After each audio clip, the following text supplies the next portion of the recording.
Assalamualaikum and a very good morning, ladies and gentlemen. How are you doing today? Today will be the last day of Search for SEAMEO Young Scientist 2022. And we will start this morning by continuing the sessions of a video presentation. So at 11, we will start our award presentation ceremony. And please stay tuned for more updates from me. And then let's hand over the sessions to the moderator of this morning session. That would be Dr. Nelson.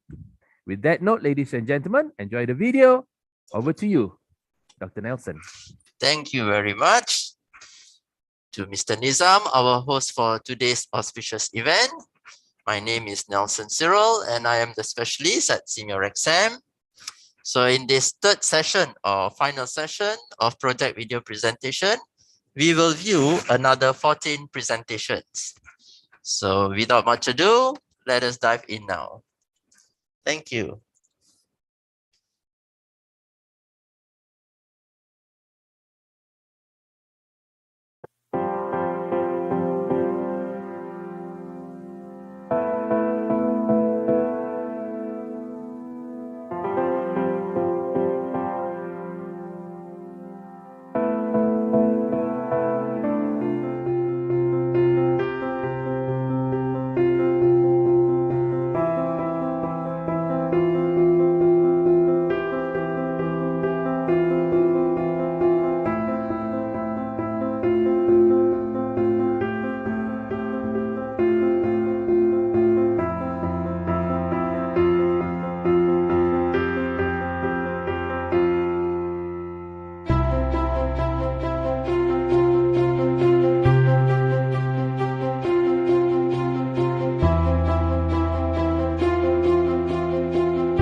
We are from Timor-Leste. On behalf of St. Peter Comoro High School, Dili, we are representative of our country to participate in 12 regional congress search for SEAMEO, young scientists with them empowering innovative young minds for sustainable future.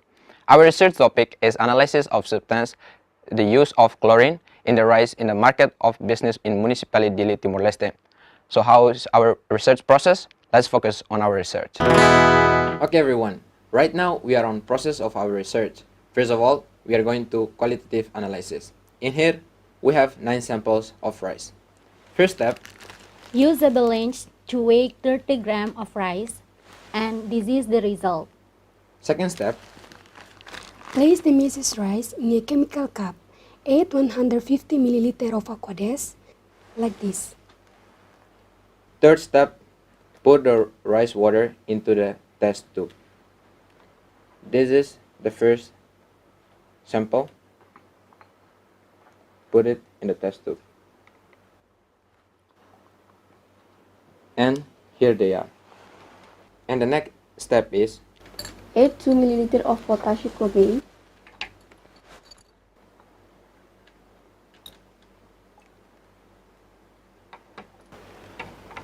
and 2 ml of silver nitrate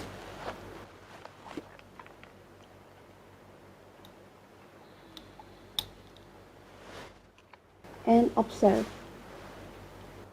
Here are the result of 4 samples that exist chlorine, based on white precipitation and brownish red color. okay everyone, still with us. Right now, we are going to the next analysis, which is quantitative analysis. First step, Fill the silver nitrate solution in the burette.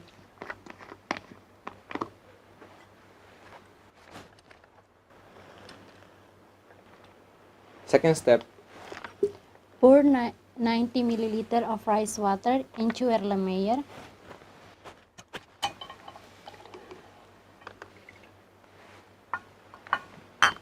After that, add 1 ml of potassium chromate as an indicator.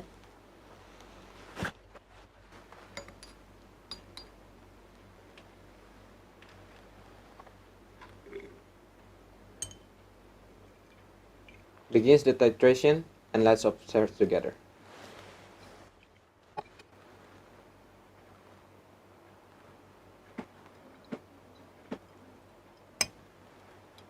Okay everyone, this is the final result of our first sample, and the other samples do repeatedly in the same process. For the last one, how to calculate concentration of chlorine in the sample, we'll see you soon in the next theory. Hello everyone, based on our research related theories or scientific concepts are as follow. First of all is food. We as a human being really need food. If there is no food, then there is no shame of life, because food is very important daily necessity. One of the staple food exported from other countries is rice. Hi everyone. Chlorine is an important chemical in water purification, in disinfectant, in blades, and many other consumer products. But consume chlorine more than it needs might give negative impact to human health. Therefore, as a student of the younger generation, we want to raise awareness to this issue. The method that used to analyze chlorine is argentometric titration. Hello everyone, argentometric titration is a type of titration involving the silver ion. Typically, it is used to determine the amount of chloride present in a sample. The sample solution is titrated against a solution of silver nitrate of known concentration. The result of our research can be seen in detailed form the following table. The first table shows qualitative test result, and the second table shows quantitative test result. How to calculate the amount of chlorine can observe the following calculation process.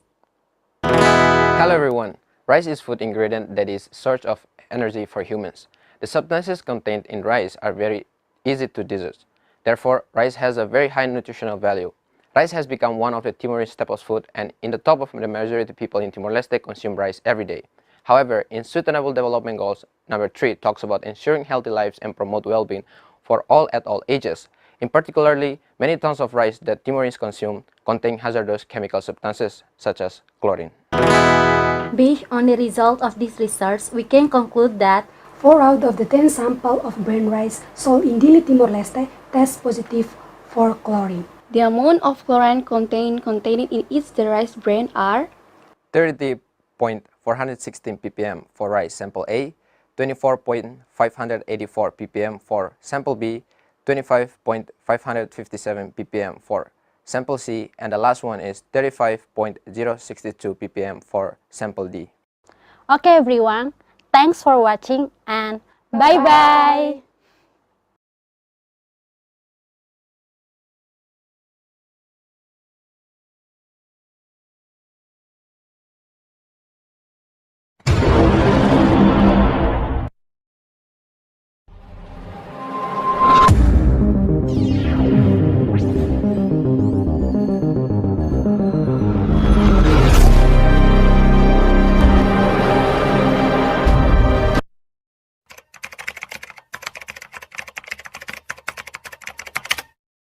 Good morning, the honorable judges of SSYS 2022 and all participants.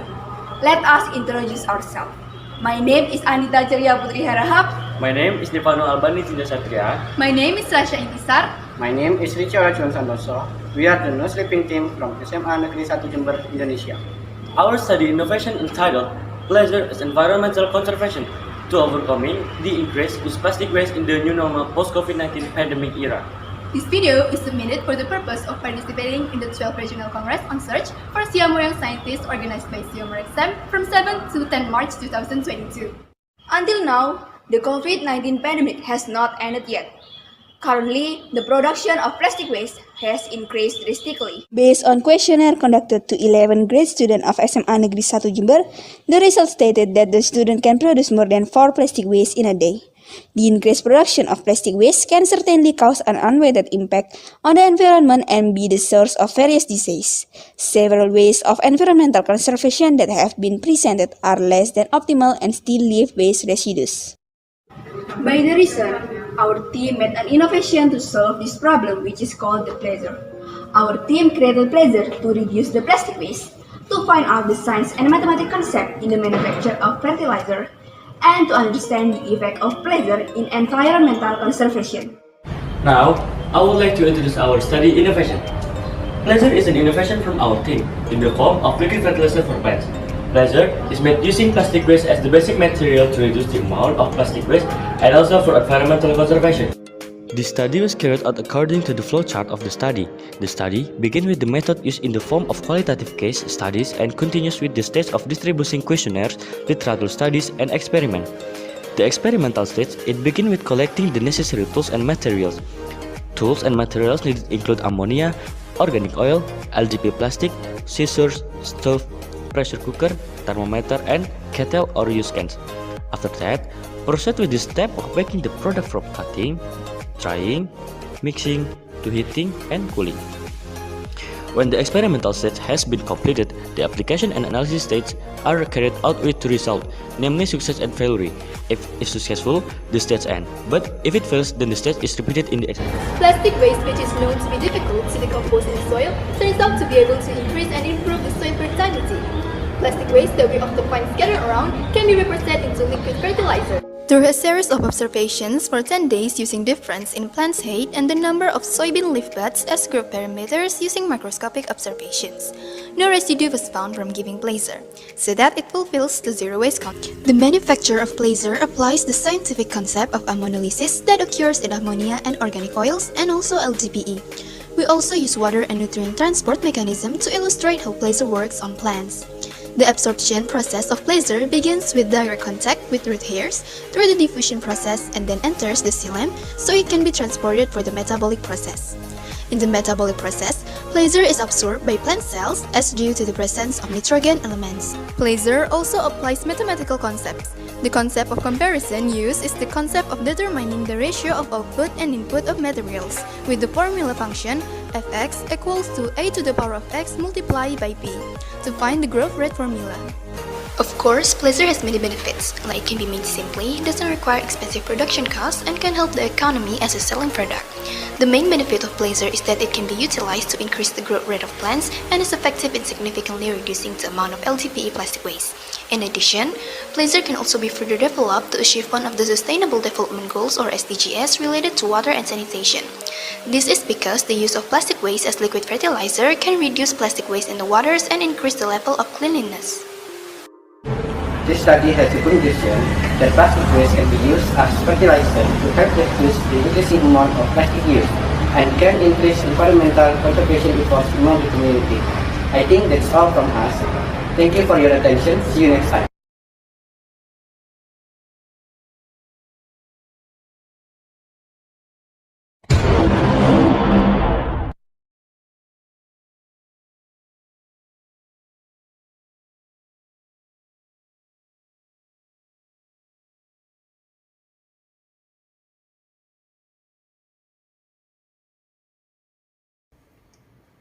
Hello, my name is Support. My name is Kantanya.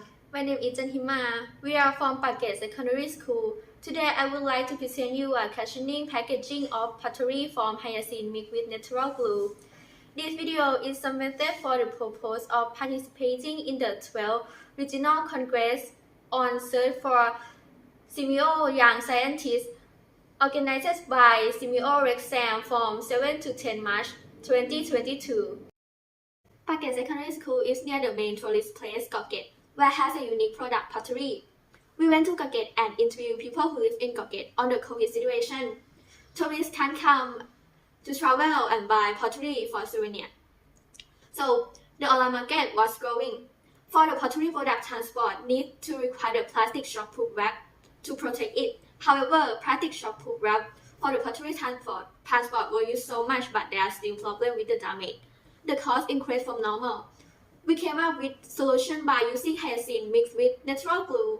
This will increase safety on transport, reduce cost, and reduce plastic use. There is also the opportunity to develop into the shockproof material for the outer product, replacing the foam in the future. Purpose of the study to develop cushioning packaging from hyacinth for pottery handicraft that can prevent it on the transportation process. Process of the study, we divided into 6 chapters. Chapter 1, preparation of hyacinth for making the cushioning packaging. Chapter 2, study the suitable characteristics of hyacinth for cushioning packaging forming. Chapter 3, suitable natural glue for cushioning packaging forming. Chapter 4, the study of suitable ratio of natural glue and hyacinth fiber for cushioning packaging forming. Chapter 5, fit for test for evaluation of cushioning packaging for pottery handicraft. Chapter 6, degradation of cushioning packaging on landfill. Chapter 1, preparations of hyacinth for making the cushioning packaging, as you can see from the picture. Chapter 2, systematic characterized study of hyacinth for forming cushioning packaging. The results show the hyacinth paste is not forming when mixed by natural glue, but others can do it. The properties of cushioning packaging for pottery handicraft will have to be stickiness, bending, resistant, and lightweight. So, hyacinth fiber is the most suitable for making it. Chapter 3, suitable natural glue for cushioning packaging forming. The results show the star glue and SR glue are suitable for mixing the hyacinth fiber in cushioning packaging forming for pottery handicraft because they can blend very well with hyacinth fiber. Chapter 4, the study to suitable ratio of natural glue and hyacinth fiber for cushioning packaging forming. The results show 3:1 and 4:1 of natural glue and hyacinth fiber. Ratio are good bending, forming and cushioning packaging qualities when it's dyed. It is good products that have softness and stickiness. However, we choose 3:1 ratio for cushioning packaging forming because they have not significant different quality. Chapter 5, fit for test for evaluation the cushioning packaging for pottery handicraft. It shows the performance of cushioning packaging on damage protection of pottery handicraft. It can prevail for damage of pottery handicrafts more than 3 meters. Chapter 6, degradation of cushioning packaging on landfill. The results show the increases of pH 4.3 to 4.6, phosphorus, nitrogen, and potassium after 7-day landfill.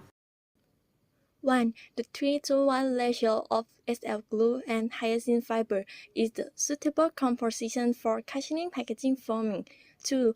The cushioning packaging from hyacinth mixed with natural glue can prevent for damage, partially handicraft more than 3 meters. 3. The degradation of cushioning packaging on landfill has not effect to environment. It can increase to nutrition in soil. Landfill place. Discussion. Pottery handicap was formed by hyacinth fiber mixed with SL glue. 3:1 ratio is can prevent for damage of pottery handicraft more than 3 meters. Degradation test show less effect to environment. Increase the nutrition in soil. Because hyacinth and SL glue are neutral, it cannot affect to environment after use them. That is good for interest of plastic cushioning packaging that's for use every day. Recommendation. Design the bulk of cushioning packaging forming for different size and characteristics of pottery handicap. Develop the blender method between natural glue and hyacinth fiber that has more quality and easier.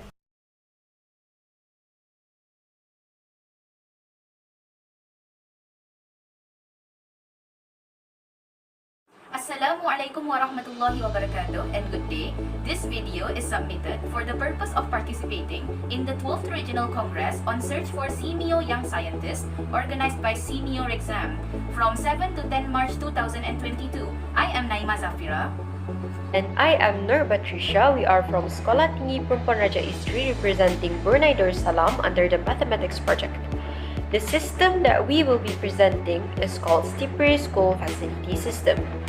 The project's purpose is to help the teachers in gathering data on the school facilities and also offering computational assistance so that accurate statistic reports can be produced in less time. The idea is to assist in the development of a database system that can easily update and preserve data for future use. Hence, eliminating concern with data collection that is previously addressed by hand using paper and pen. By automating the system, it helps relieve the school administration, particularly the building section teachers, of their workload.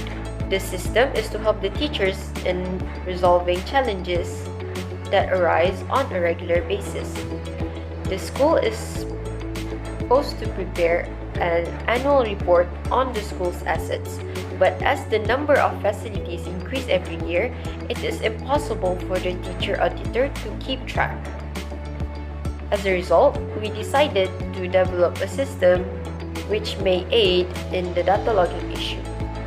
In this system, we have master table which shows the school's facilities raw data for the year 2020 and 2021. This is a sample of master table for computer science and ICT special rooms. We chose to assign codes to each of the facilities so that we could subsequently substitute the codes for the facilities' names when labeling the graph. The reason for this is that some of the facilities have lengthier names that do not fit well on the graph. The teacher auditor can key in or update data of the facilities from the master table. This is a sample for Report 1, which shows the statistics of good and damaged facilities for the year 2021.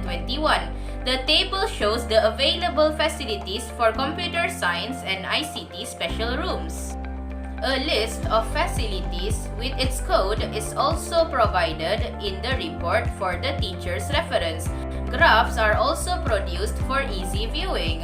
Records of how many good and damaged facilities are for each lab are stated in the report for the respective year.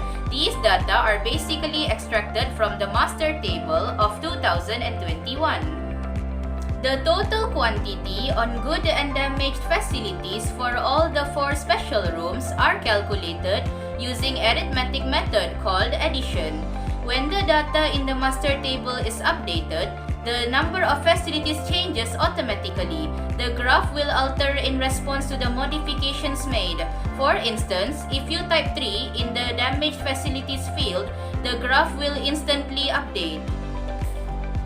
Next, this is a sample of Report 2. It shows the yearly report for ICT Lab for the year 2020 and 2021. This report displayed the comparison between both years' data in terms of the total number of facilities available for each year and stating the total number values of good and damaged facility condition. To find out the changes occurred by the later year, an arithmetic calculation called subtraction is used. The total amount of facilities data for the 2 years are extracted from the master table of the computer science and ICT special rooms. Graphs are produced so that we can see clearly the difference between the year 2020 and 2021. To conclude, we are able to develop a simple database system for the school. Reports can be generated automatically if the data entered is correct. This will also lessen the workload of the teachers at least by half. There are still constraints and concerns that needs to be further researched and further studied in order to make the system more user-friendly and more interactive. We are pleased to achieve our goals in assisting the teachers by producing an automated prototype system. To end this presentation, we are honored to be a part of this mathematical research project. We hope this system can be further developed in the near future with better features and reports. With that last note, that's all from us. Thank you. Assalamualaikum warahmatullahi wabarakatuh and good day.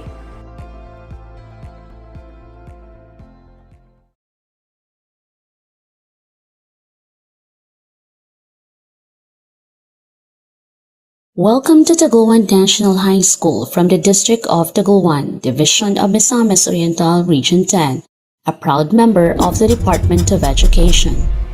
The proponents of this research are Franz P. Mabayo, John-Louis P. Dano, and Eric Lamumay from Tagulwan National High School, Philippines.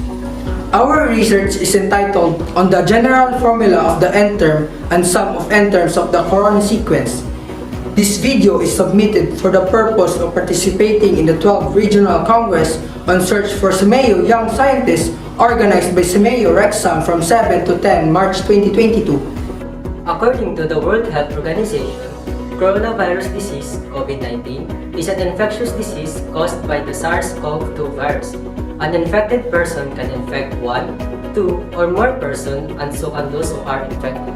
The number of persons that get infected appears to increase exponentially.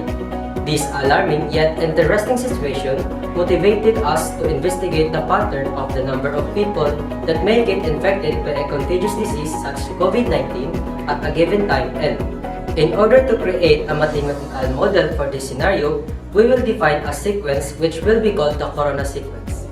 In this paper, we defined and investigated a new type of sequence called the corona sequence. The corona sequence is the list of positive integers starting with the integer 1 called the origin and whose absolute difference of their consecutive terms forms a geometric sequence. In symbols, it can be written as follows. The sequence C sub m, n is given as 1, 1 plus m, 1 plus m plus m squared, so on and so forth, 1 plus m squared plus ... plus m to the n minus 1, where m is a positive integer greater than 1 and n is the number of terms in the sequence. A literature review suggests that there is no existing study explicitly exploring such a sequence defined above. It is for this literature gap that the team conducted an investigation into this new sequence. As an illustration, the sequence C sub 2, 6 is given as 1, 3, 7, 15, 31, and 63 is an example of a corona sequence with 6 terms and m is equal to 2. This sequence can be visually represented in figure 1. We sought to answer the following questions. Number 1. What is the general formula for getting the nth term of the corona sequence C sub m, n for any integer m? Number 2. What is the sum of the n terms of the corona sequence C sub m, n? We were able to get the n term of the corona sequence.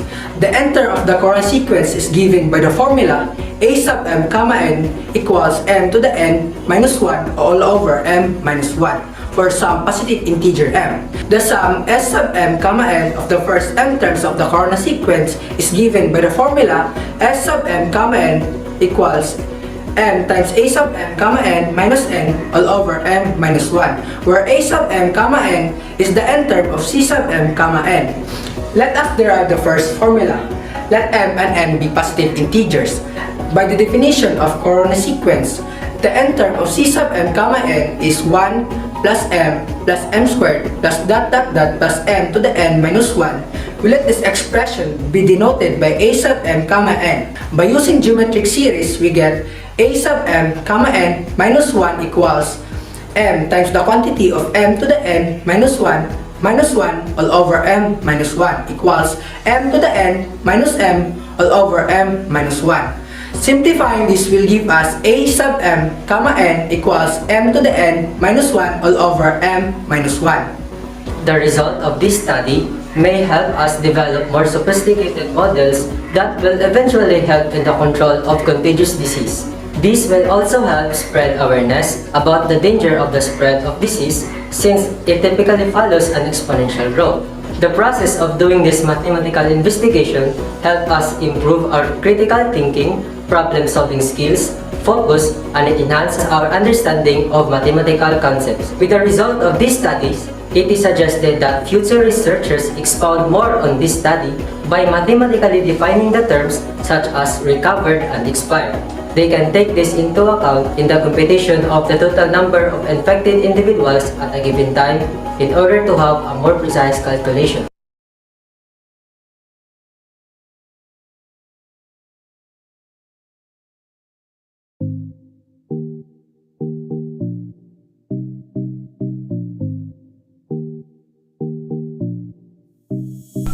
Ladies and gentlemen, the honorable juries and all of participants SSYS 2022, I would like to share an interesting project.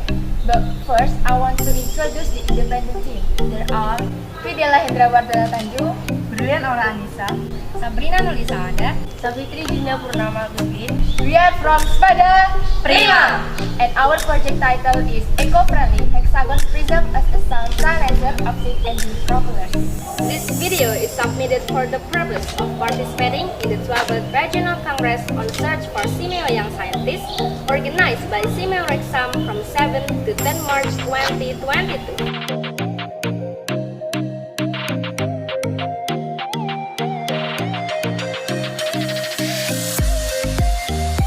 Indonesia is the largest archipelagic country in the world. One of the cities is Situbondo, which has abundant marine wealth such as fish. However, for now, the number of traditional fishermen in Situbondo has begun to decrease.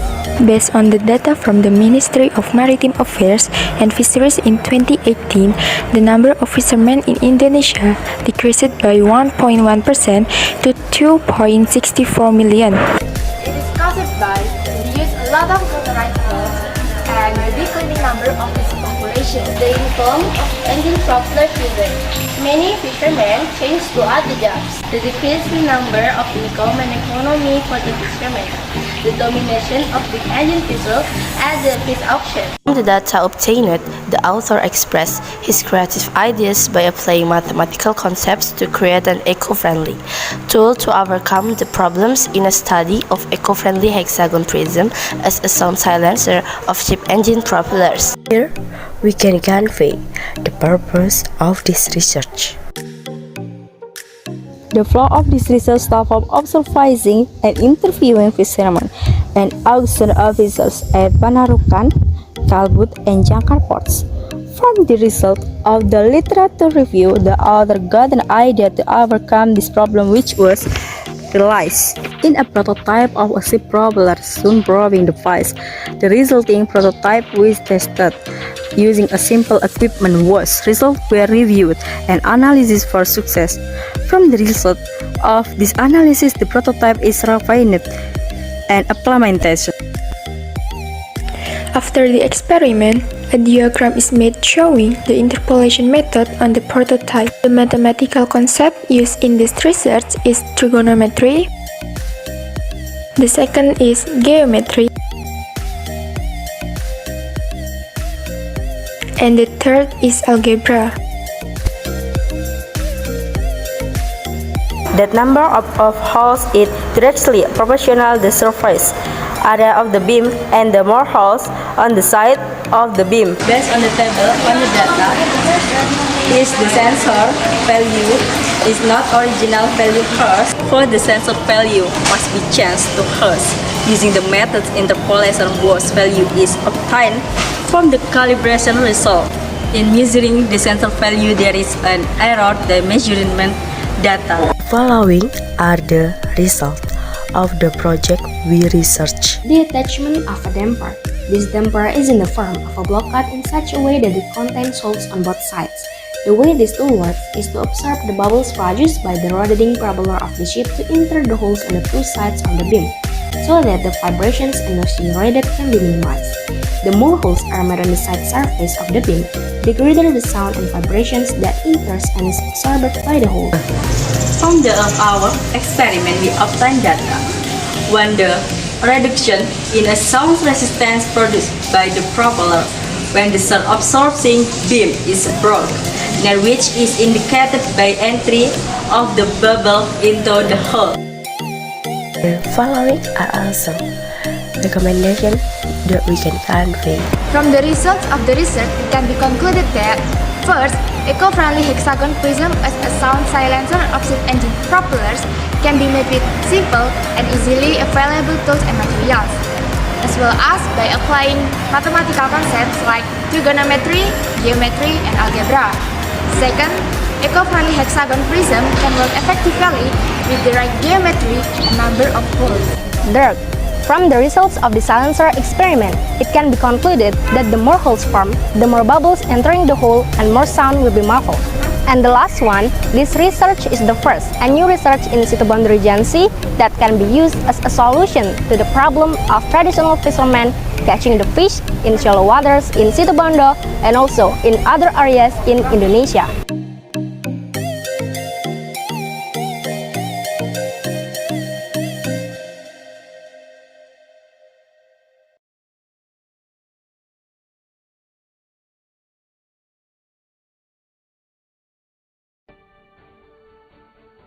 Have you ever watched green turn to red while approaching a long traffic jam? You look around and realize that the lanes with the green light are completely empty. And you wonder why we couldn't just have traffic lights that reacted to the traffic in real time. We aim to fix this problem with our research. Today, I will be presenting my team's research, development of a wireless sensor network-based adaptive traffic light algorithm for three-way T-junction intersections. We made an adaptive algorithm that uses live traffic information to decrease the time you spend waiting, make sure that your traffic queue doesn't become long, increase your safety, and finally, allow you to leave the intersection in a shorter time, all as compared to the standard fixed-time traffic lights we always see on our roads. As for how we did this, it's gonna be a little more technical, so bear with us for a while. We first made a T-junction using SEAMEO software. After that, we defined the 6 traffic phases on which we based our algorithm's logic.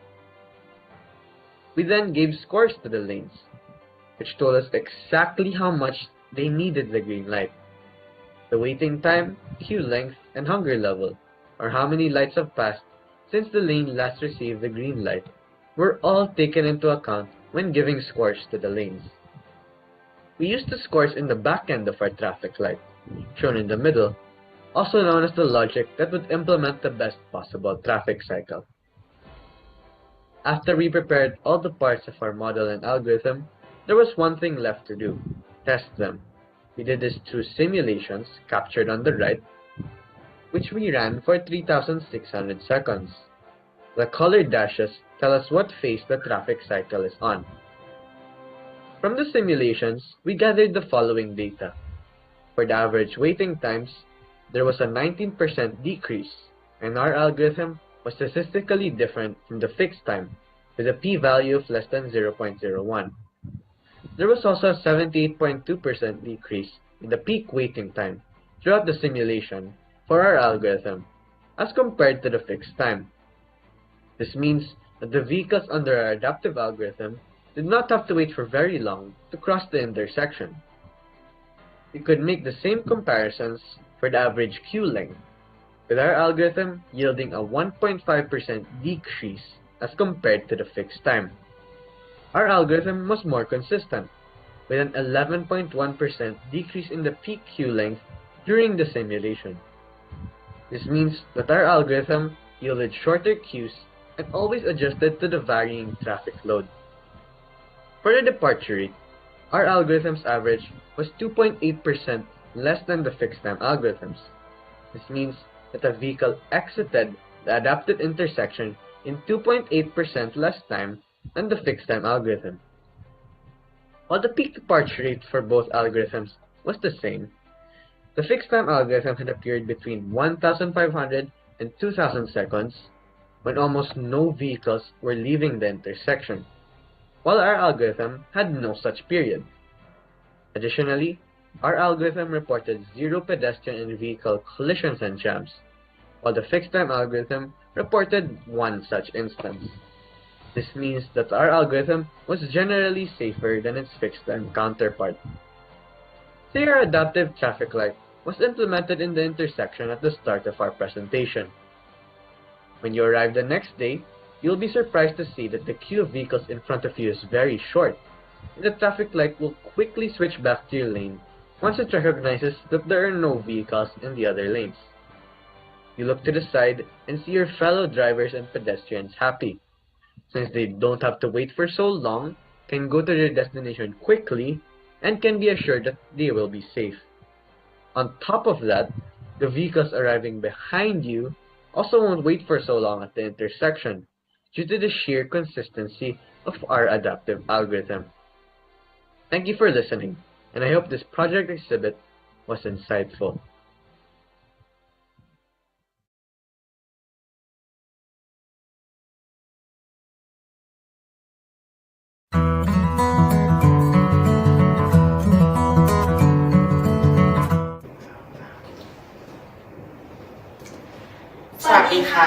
Good morning, ladies and gentlemen. Today, I introduce yourself. My name is Purin Wong Tan Hin. Me, Sanya Thongsan. My project's name is Anti-Obesity Equation. We are from the School, Kingdom of Thailand.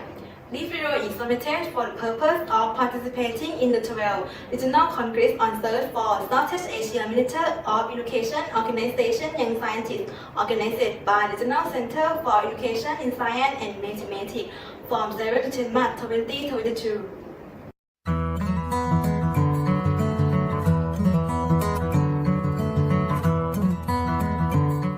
Humans need approximately 1,925 calories from food, but consuming too many calories and lead to obesity. For quality of medicine in large hospital, 73% of Thai people die from obesity because they eat too many calories and don't have time to exercise. So use mathematical knowledge to create an equation for exercise that is suitable time for each person. Purpose of the study is to create an equation of individual suitable time for exercise. In this project, the conductor study exercise and daily requires food energy to create an equation for calculating individual suitable time for exercise.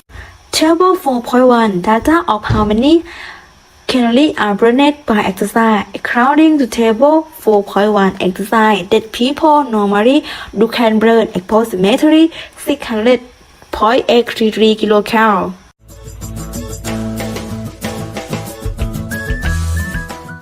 From table 4.3, data of energy used in one day.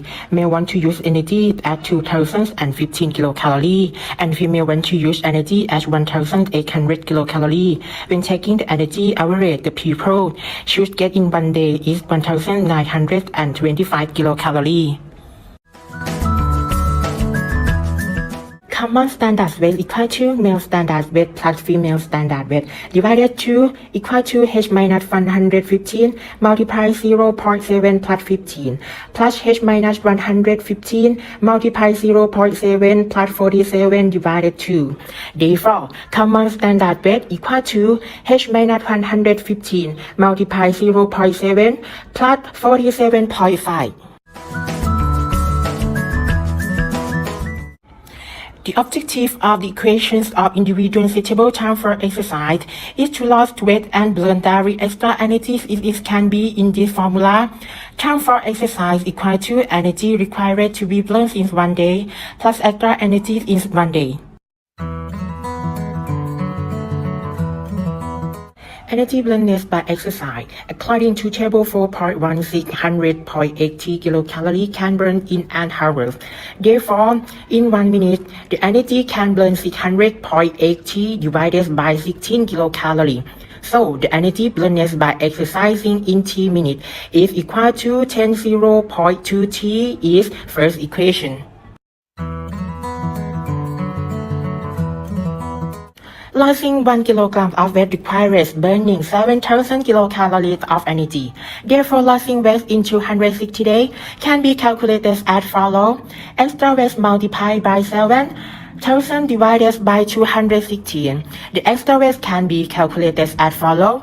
The use weight minus standard weight equal to the B minus H minus 115 multiplied by 710 plus 47.5 is second equation. Extra energy is equal to energy consumed in 1 day minus average energy used in 1 day equal to K minus 1925 is third equation. According to first, second, and third equation, the formula can be created as follows. T is equal to 0.69 multiplied by the B minus H minus 115 multiplied 710 plus 14, 7.5 plus K minus 1925 divided by 10.02. When T is time to do exercise, W is the use is weight, H is the use is height, and K is the consumed energy in 1 day for the use. These projects aim to solve health problems related to obesity caused by the consumption of high kilocalorie food. Therefore, the equation to determine the individual appropriate time for physical activity is used to solve the problem. According to table 5.1, show that the respondent who is most overweight need to exercise for about 1 hour. This amount for time is not too long to health and respondent. Some respondents may also exercise to maintain their health. According to table 5.2, show that using each formula to calculate the exercise time for underweight, overweight, and normal weight individual, the overweight individual had to spend more time on exercise with it consistent with the general fact. Thank you.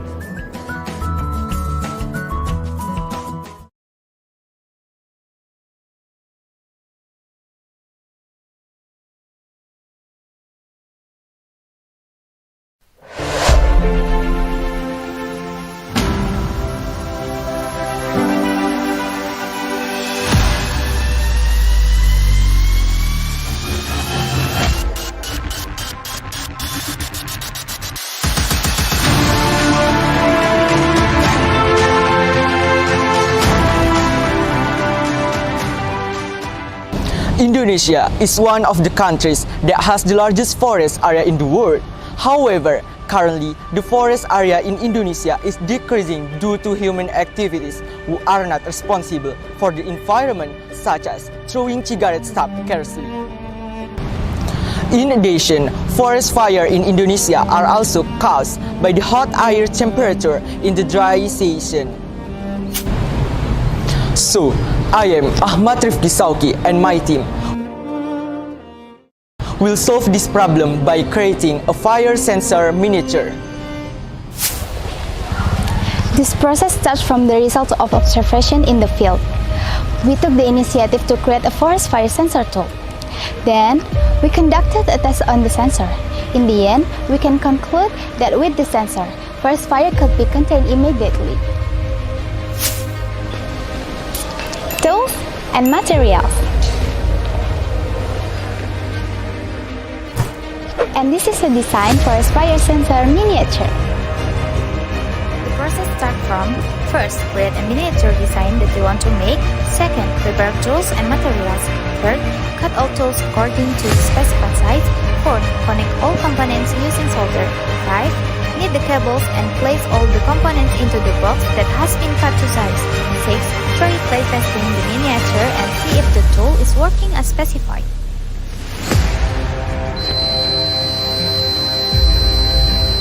After that, the sensor's primary element is exposed to fire.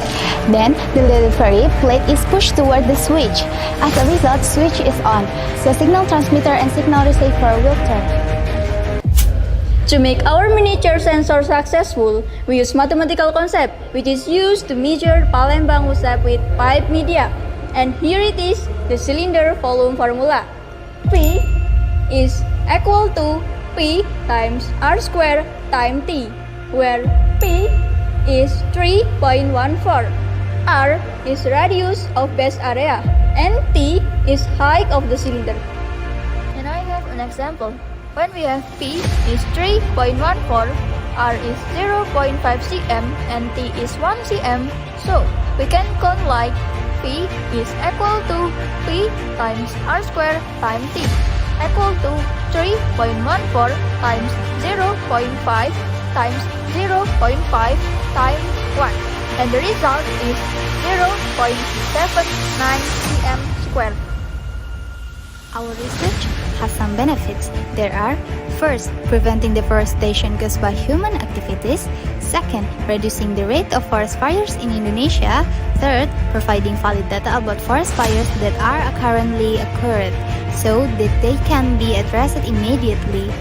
Fourth, reducing the level of air pollution due to forest fires that have an impact on ARI and global warming. 5. Health, conserving biodiversity in Indonesia. According from our sensor miniature that we have created before, we have found as follows. First, Palembang wood sap or Lanea mandelica is effective as the main element of fire sensor miniature. Second, we state that more volume of Palembang wood sap that was used, so the faster reaction of miniature fire sensor. This miniature project is in accordance with SDGs number 9. The number 9, where this miniature is an appropriate technological innovation that is utilized by all people living in the forest areas. This miniature is the answer to the challenges and problems in the community related to forest fires that have a tremendous impact on life. This product is recommended according to SDGs number 13. The innovations made are also very useful when climate change occurs due to global warming, which causes increase in temperature that triggers forest fires. We can make change in preserving the earth to reduce the impact of global warming by making pattern miniature forest fire sensors that can be donated into forest sensor products to communities and countries to avoid forest fires that have a negative impact on life.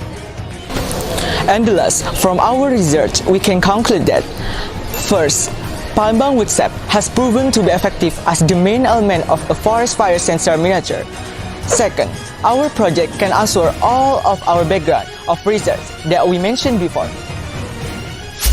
Last, we have presented our presentation entitled The Relationship Between Volume and Palembang wood sap. I thank you for all of your kind attention, and I'm looking forward to another opportunity. Thank you very much.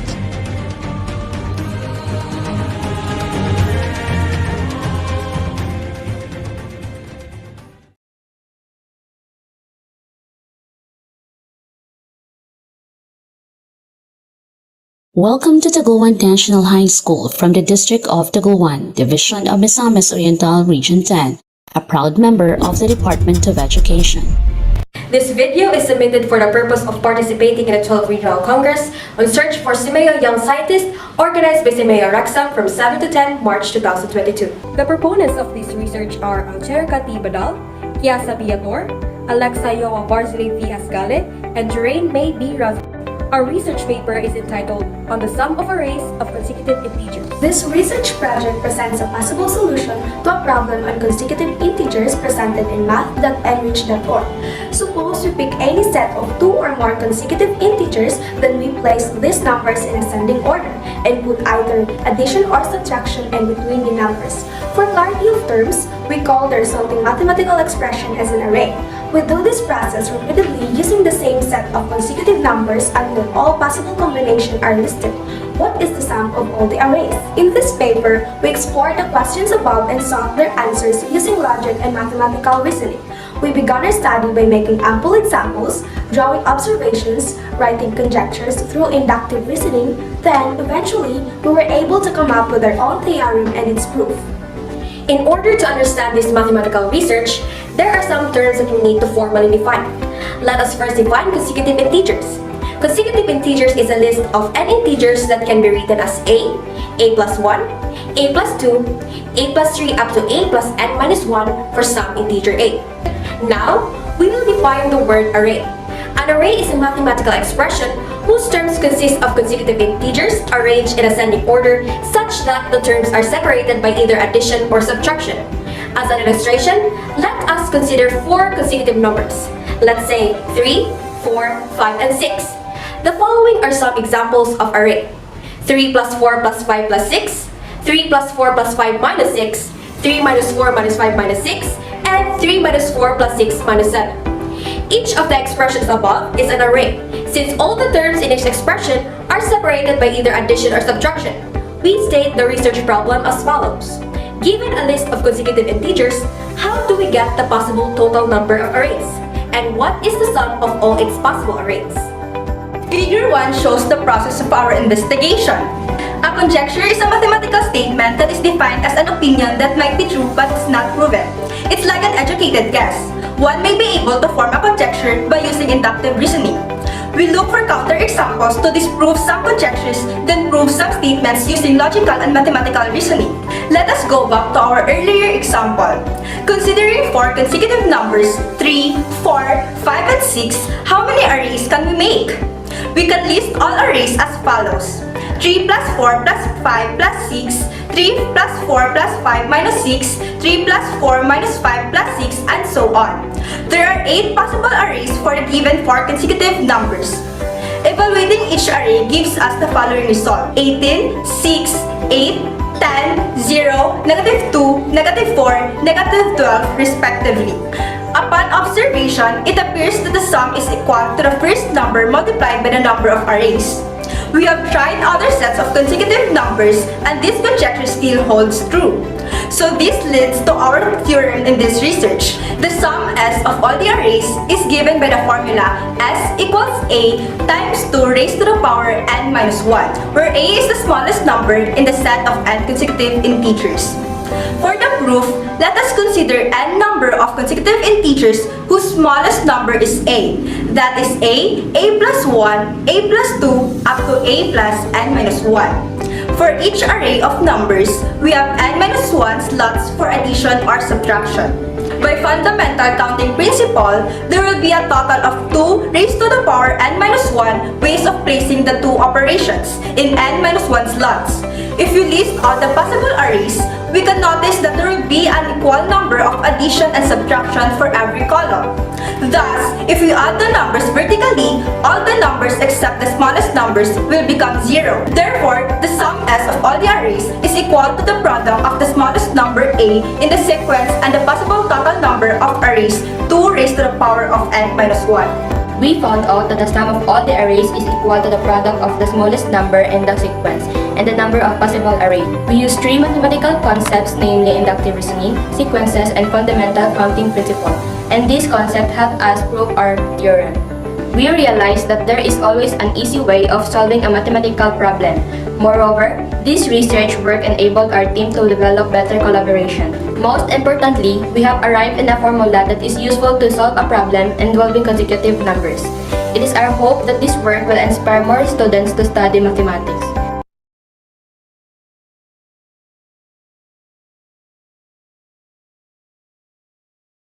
Mingalaba, an auspicious day to our honorable judges and distinguished guests. Before we begin, please let us introduce ourselves and our supervisor.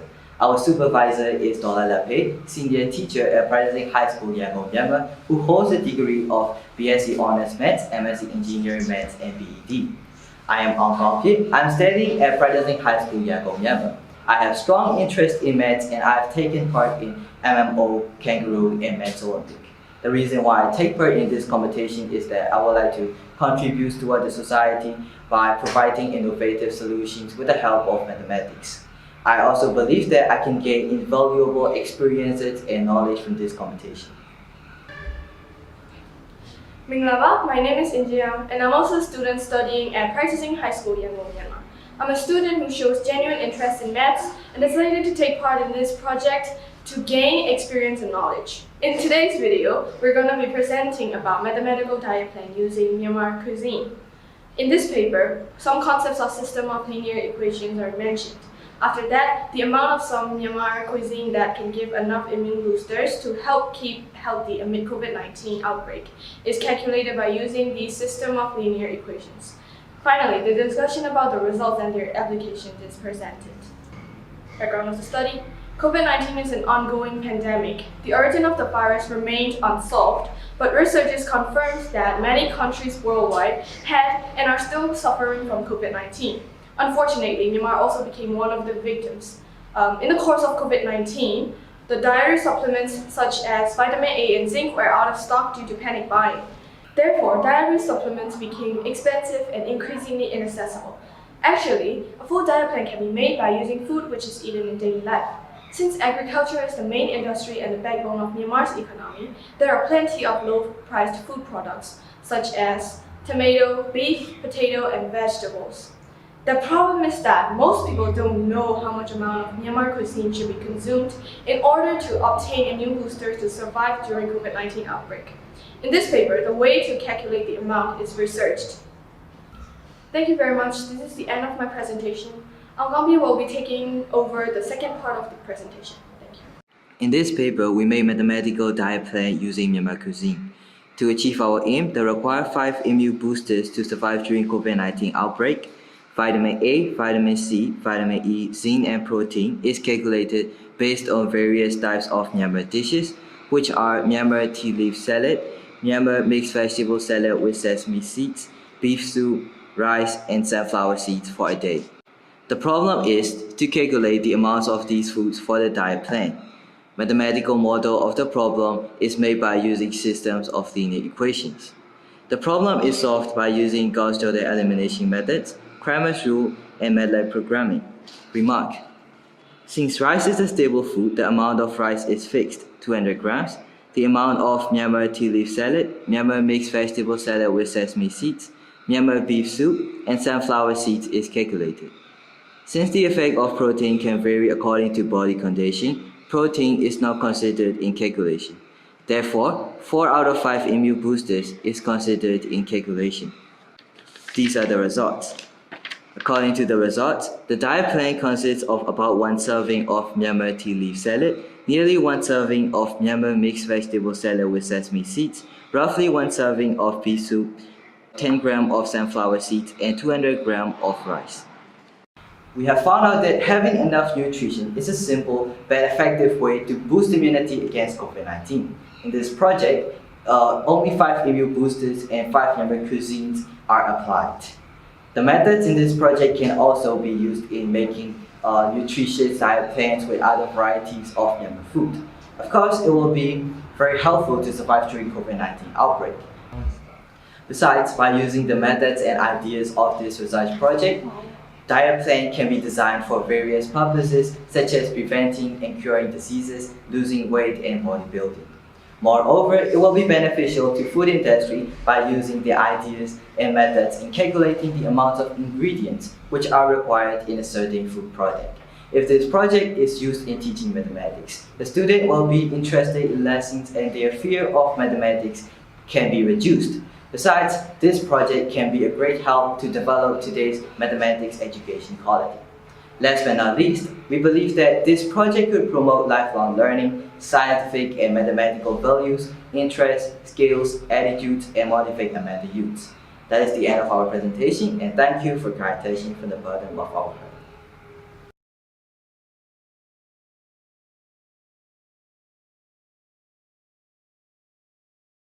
Greetings.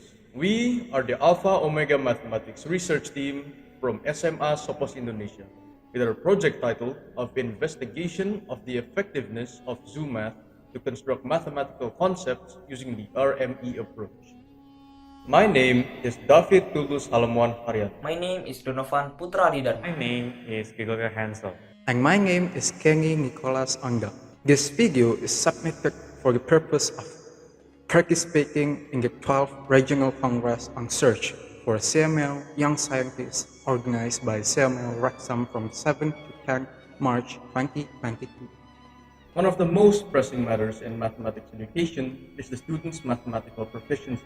In addition, many researchers stated that math is one of the most challenging subjects in many parts of the world. Because of the statement, our team had to come up with a hypothesis that most students do not enjoy the conventional way of learning mathematics nowadays. According to a survey, Indonesia's school learning process tends to make the students bored. It tends to be tedious and is hard to understand due to the absence of variations in the learning process. Especially during the pandemic, the students cannot meet and ask questions to their teachers face to face.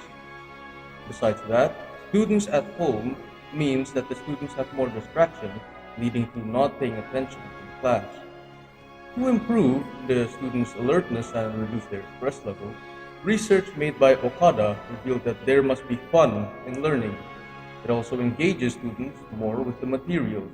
Therefore, they can learn more effectively and make the subject look enjoyable and straightforward. The purpose of our research is to provide an alternative and exciting way to learn mathematics. It is different from the conventional way.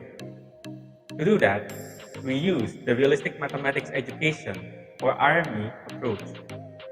The word realistic in RME means that the students can imagine solving mathematical problems since they have experienced it in a daily life. One of the characteristics of this approach is it must be facilitated by a model that can connect the real world with mathematical concepts. Kids nowadays take gaming as one of the daily activities that they enjoy the most and spend most of their time on. Our game called ZooMath is the model that can connect the real world with mathematical concepts for the students to learn mathematics in a new way. ZooMath, a tile matching puzzle game, is a game that we made using Python as the programming language. The objective of ZooMath is for the player to shoot bullets towards the correct ball and finish all the balls within a given time, which varies from every game mode. In this game, students can learn odd and even numbers, multiples, sides, and symmetry.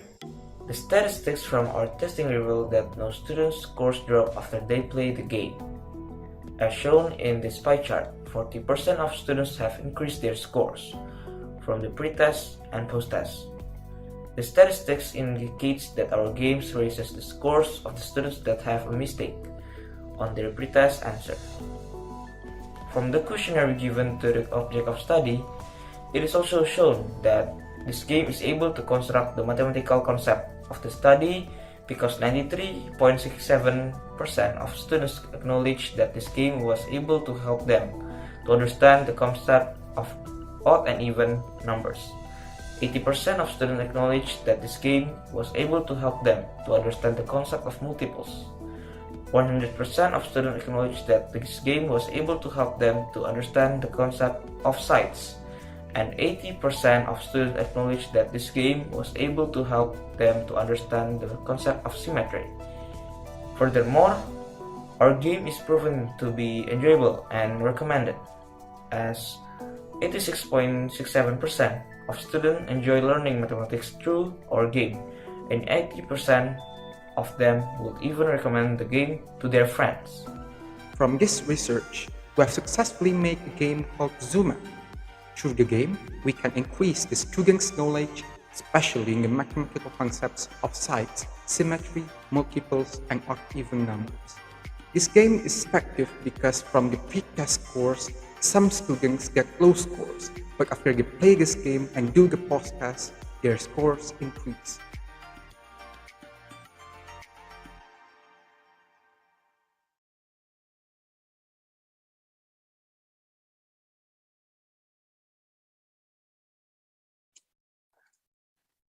Hi, we're Team Vietnam, and today we'll talk about the building student school report system using blockchain. So blockchain is currently an appealing alternative for the backend of public service as a distributed system. The blockchain benefits are being used in education, learning and teaching, academic verifications and application to support the learning process, and personal performances from academic activities required by students that can be traced by interested parties, organizations wishing to recruit employees, educational institutions that require the achievement of the specific information needed by prospective applicant is among the data that has been included in the leader. Clean, transparent, and responsible implementer and goal achiever are required to implement effective governance in the education sector. But the system above is only for management purpose of granting diplomas and certificate, not including teaching and learning activities. So we need a solution that students profit from a single transparent blockchain since they can display the subject of the lesson they have completed. Teacher become participant who aren't relied on the institutions, and academic staff can contract class preparations and assignment. And this study will create a blockchain-based distribute academic record system that will maintain track of a study student academic achievement from elementary school to post-secondary school. Now we will talk about some mathematical theories involved. First is the hash function. Hash function has the fundamental role in components and security structure of blockchain, proof of work mechanisms, mining process, and identification. The one-way function is the computable function, which the probability of finding x by giving random e equal to fx is negligible in polynomial time. Each hash function in which x has an arbitrarily finite length of bit string and produce output e with fixed length. The cryptographic hash function has three vital properties: preimage resistant, second preimage resistant, and collision resistant. The second theory is the macro tree. The tree is a graph without the cycle, and there is a unique path between every two nodes, in which nodes save data and edge describe the relationship between them. The rapid verification process in macro tree for comparison with other data structure made it suitable enough for bunching huge data and proving the integrity of them efficiently and rapidly. Next, we will talk about the result of using blockchains and discussion. First is the lecture design.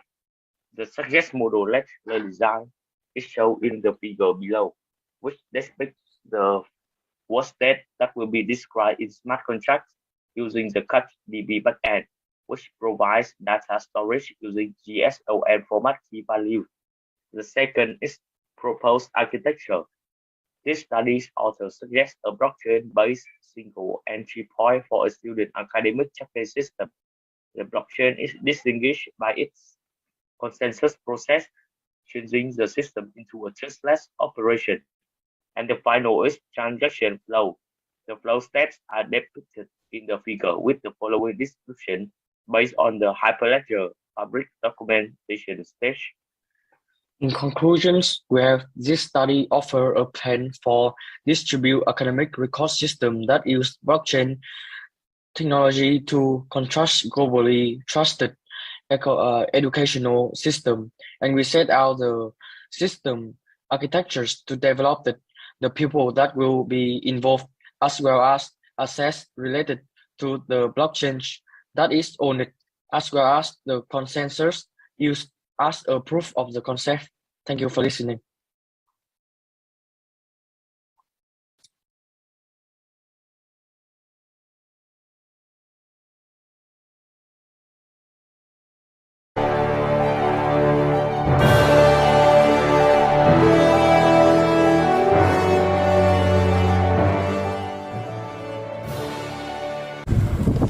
Hello, good morning ladies and gentlemen, the honorable, the judges and the committees.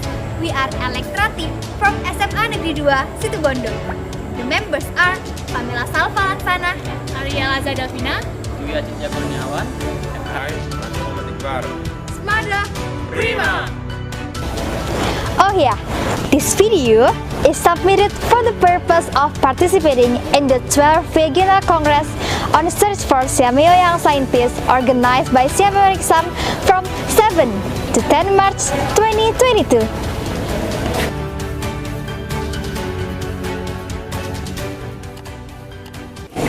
Hey guys, this era is getting modern, right? Many people are increasingly busy with their life, and everything can be done easily, joyful, and efficient with technology. Yeah, that's really cool. And also, it helps discourage from the use of electricity. Oh, electricity, yes. Could you give me the example? One of the simple is the use of light. But wait, if there's gravity, maybe there for you to turn off the light. The forgetting to turn off the light can cause high cost and spend a lot of energy. So, here is the first and second question. Maybe smart lamp is suitable for this problem. Oh, good. How you assemble it on Android? That's what I mean.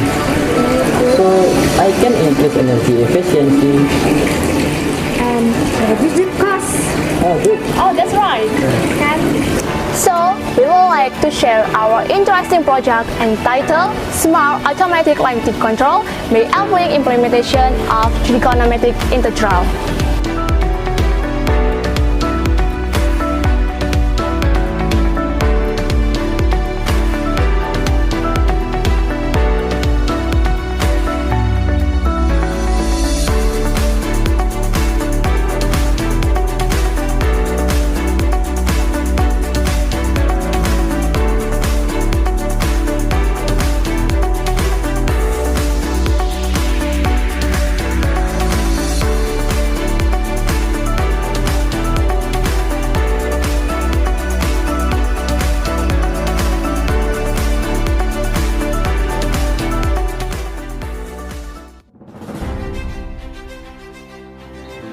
First, connect the hardware to a source.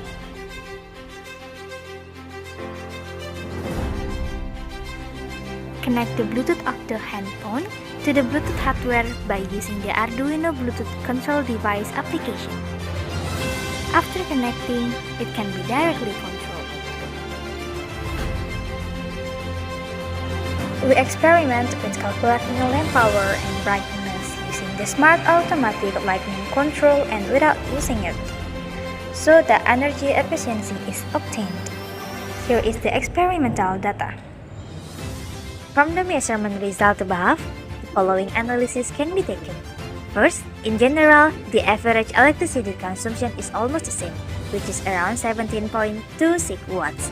Second, the brightness of the room with a size of 3 times 4 meters only requires 63.6% of the room brightness setting, which is 75% smaller.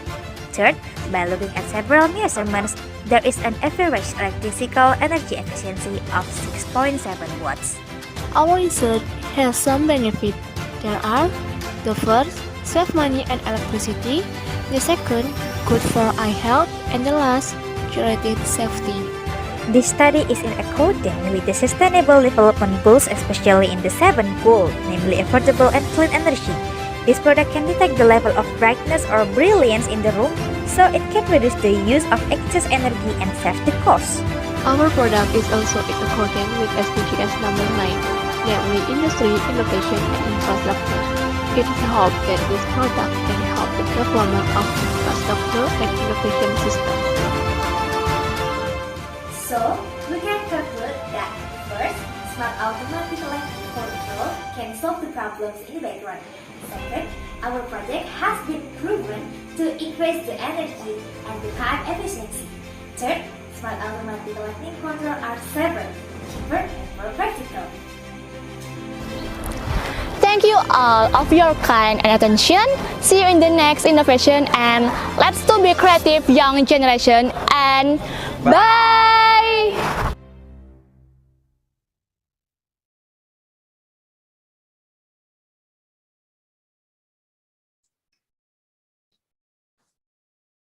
All right, thank you very much, ICT team.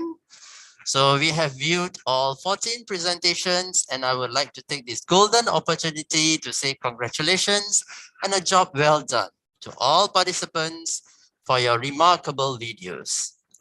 Next, I will hand us over to our host now, Mr. Nizam. Over to you, Mr. Nizam. All right, thank you very much, Dr. Nelson. So that is about it. All the videos that participated in the search for SEAMEO Young Scientist 2022. All right, all of you are here right now, I believe. Since we are quite early, half an hour early actually, for the next session of networking, alumni session. All right. Shall we start the alumni sessions early then? Because all of you are here, you are already warm up with the video presentation. Shall we start early? All right. Cool. All right. Good morning. Good morning there. You just came in. Fantastic. Good morning. Now, for this alumni session, the moderator will be Dr. Ng Kato, specialist of SEAMEO RECSAM. But first, we would like you to do 3 things. The first one would be Facebook. Please join our Facebook group. Search for SEAMEO Young Scientists, SSYS, right? Second would be Telegram group, in which Dr. Ng will be sharing in the chat box on your right. All right. And finally, the Edmodo link, which Dr. Ng will be also sharing in the chat box on your right. Okay. With that note, ladies and gentlemen, I will hand over the session to Dr. Ng Kato for the alumni session. Okay. Over to you, Dr. Ng. Thank you, Mr. Nizam, our moderator this morning. Actually, Mr. Nizam is also our team member for the SSYS alumni group. And both of us actually organized SSYS before. And this is the first time we organize online virtually. And thank you very much for your active participation. I'm aware that some of you has already viewed the link that we shared with you. But this morning, we will start with the 3 registration activities first, before I retrieve the video to show you if you have not been able to view our video. Okay, firstly, please go to the chat box. As what Mr. Nizam mentioned, we need to register the Facebook account. And some of you has already registered, okay? And while waiting for you to register, later I will retrieve the video. okay, for you to view how to register at Modo. Okay, all of this has to be done in a short time.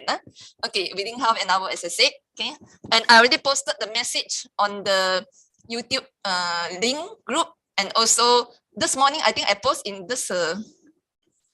Is my post there? I post in this chat box also. Okay, please, Nizam, help me to repost. Okay, thank you very much. The link for Facebook, the first one, very easy only. You just click and then you say, hello, everybody. I'm so and so from your country, Philippines or Brunei or Singapore or Cambodia or this. Yes, yes, please. Yeah, this one, the first one. Okay. Yes, that is our first warming up activity. Facebook group. It's the most important group for alumni. Because inside the group, you can see all the alumni. Long time ago, we organized, I think, since Nizam's era, okay, when we started to use the Facebook, he created this platform for you, okay. Okay, first activity, okay, can all of you enter there, and then Mr. Nizam and Mr. Kok, our team member also will say hello to you there, okay. Okay, while waiting for you to enter the Facebook group, I will retrieve the video later, okay. And the second one is the Telegram group. Nizam, can you repost also Telegram group? Okay, this Telegram group is very important. Okay, I would like to stress, especially for Malaysian delegates, because if you join the group, you can see all the activities that we have been organized in another platform. RECSAM got many activities. So we have another fully online activity called Learn Smart. Okay, if you join the group and then you submit your project, resubmit your project to us, for Malaysian especially, you can get international COCO mark, international co-curriculum mark. I think many of you have inquired before you join SSYS. So while waiting for me to retrieve the video, please register these two groups, Facebook group and Telegram group. Thank you very much. Okay, I need to retrieve the video, the bit.ly link.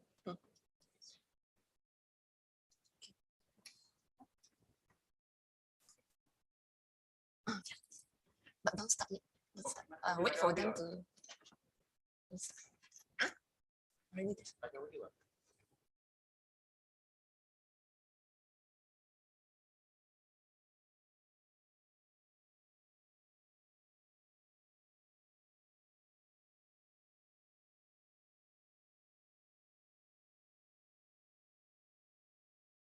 How many participants has entered the Facebook group? And I will check the Telegram group.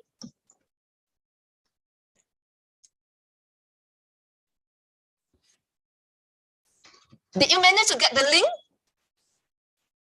for the Facebook group? You just need to click the link and then say hello. Okay, I'm so and so. Okay, from which country?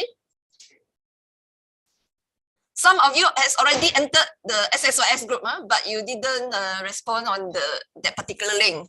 So we would like to know how many of you is able to enter that platform. Okay.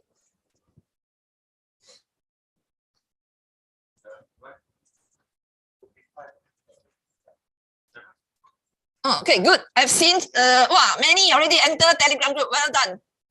Okay, the link that we give you for Telegram group is also very simple. You just need to click and then you'll be prompted. If you don't have a Telegram apps, you'll be prompted to download the apps and immediately you can enter the group. Very easy. So these are the two warming up activities for you. Okay, good. Well done for the Telegram group. I've seen a few. Okay, for WhatsApp group also. Okay, I gather that some of you may not have WhatsApp Telegram. So if you have WhatsApp group also, you can join there. Okay. Good. Okay. Wow, somebody from Pakistan. Wow, welcome, welcome. Okay, I think Mr. Dom from Philippines. There's another Dominic. Okay. Who is this? A few join. Okay, well done. You're all very, very excellent. Okay, all very IT literate. Okay, very excellent. Or good. Facebook group also we have. Is it so? Very good. Okay. I'm not very familiar with the Zoom. Luckily, we have our Dr. Loh to help us. Okay. Okay, Kok is there. Okay, 1 year from Pakistan. Okay, so many from Pakistan. Okay. What about Cambridge School of Indonesia, Philippines, Malaysia? Well done. Timor-Leste. Okay, good. We have a very good representation now. Okay. So I think we have how many more minutes left? Huh? Okay. 10 o'clock only. Still have time. Huh? Okay. Theo from Malaysia, Philippines. Very good. Well done. Okay. Can you all see? When you click the link of a Facebook group, you can join all in one, same place. But later you can go and explore and mingle around with the rest of the delegates. Okay. Good. Vietnam. Wow. Very good. Okay. Most of the countries are there, are represented. Okay. Telegram group also we have many come in already. WhatsApp group also. Very good. Okay, wow, from Philippines also already. Timor-Leste, well done. Okay. Okay, I'm very glad that Timor-Leste sent a project presentation this year. Nizam, we don't have previously. Okay, it's the first time. Give yourself a clap. Well done, Timor-Leste. First time we receive project from Timor-Leste. Okay. I'm not able to join Telegram. Please. Okay. I saw somebody said Zabin not able to join. Okay, you just click the link. If you are using handphone, you'll be prompted to download the apps. But I'm not sure on the desktop you can be prompted or not. But handphone definitely. The smartphone you prompt. Okay. Okay. For those who have problem registering, I will get back to you later. But we need to move on for the next activity, the last activity, that is to register at Moodle. Because this is a little bit more complicated. Okay. Okay. So I will show you the video. The first video is our short presentation. It's only 7 minutes. Okay, 7 minutes. Okay, let's start. Thank you. I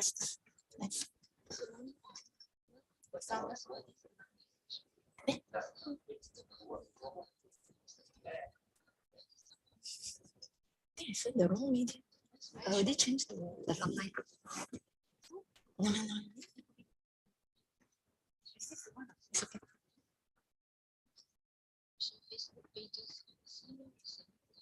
You have to say something in the same. Yeah, not projected at all. There's a lack. Objective is for you to be part of SSYS to network with the delegates and participants of previous SSYS congresses. Ada sound. We also introduce to you how the shortened URLs for one-stop.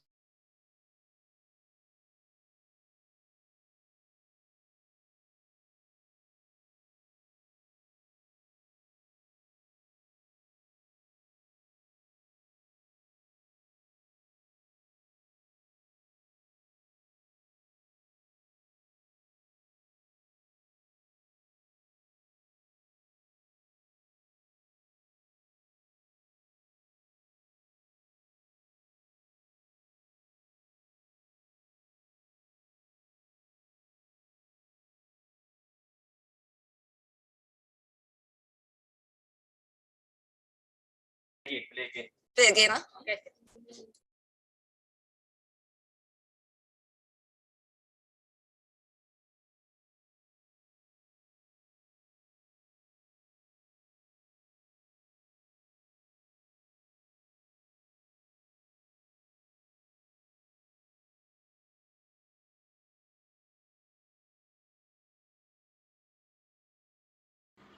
Good morning all.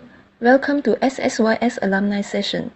Myself, Mr. Baharunizam Baharum and Mr. Kok Ip Wing, we are the subcommittee members who will facilitate your ice-breaking and networking activities during SSYS. The main activities and objectives of the session are, firstly, we will introduce to you the official Facebook pages of SEAMEO RECSAM, RECSAM Search for SEAMEO Young Scientists or SSYS, and RECSAM Learning Science and Mathematics Together in a Borderless World or Less Borderless. The objective is for you to be part of SSYS alumni to network with the delegates and or participants from the previous SSYS congresses. Secondly, we will also introduce to you all the shortened URLs for one-stop information dissemination that includes RECSAM Facebook page, SSYS Facebook page, Edmodo that contains the resources related to LessMed that will be shared through this Google Drive link. The objective is for you to access to the latest information and our resources from one-stop centers. Thirdly, we will give illustrations on the registration processes and the exemplars of SEAMEO and RECSAM's Edmodo with the main and sub-teams. The objective is for you to be part of the SEAMEO's community for sharing as active members in social learning platform, for example, to register Edmodo as recommended by SEAMEO Secretariat. This list shows the free accounts for students if you have not created any in Edmodo, as well as the free accounts for teachers if you have not created any.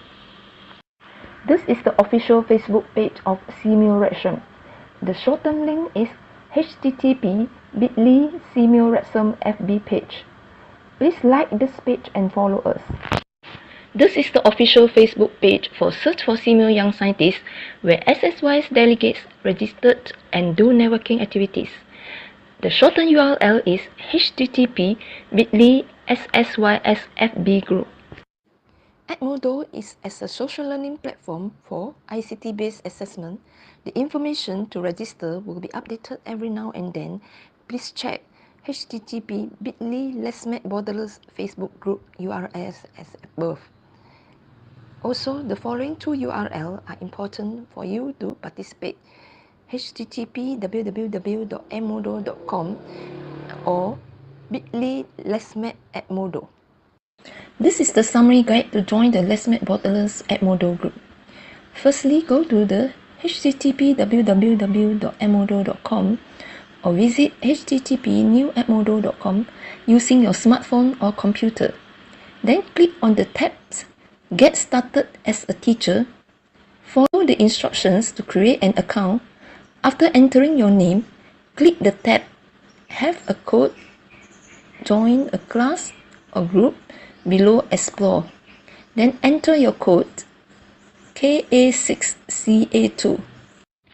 Step-by-step guide to participate in Edmodo can be accessible from this URL http://bit.ly LessMed eCourse slot 2.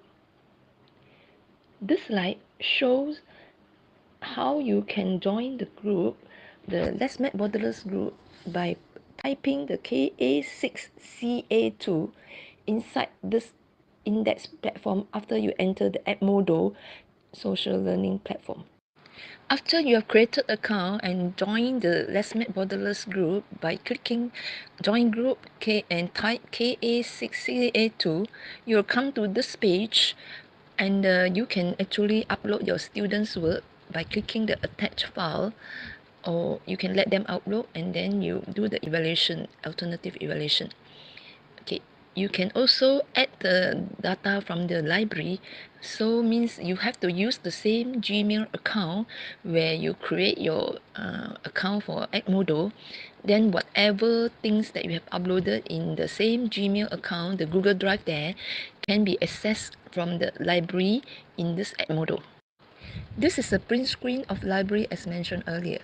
So using the same Gmail account, you can upload students' assignments or things to be evaluated onto the Google Drive, and then from there you extract and put on the Edmodo and then give feedback to the students using the digital tools available on Edmodo.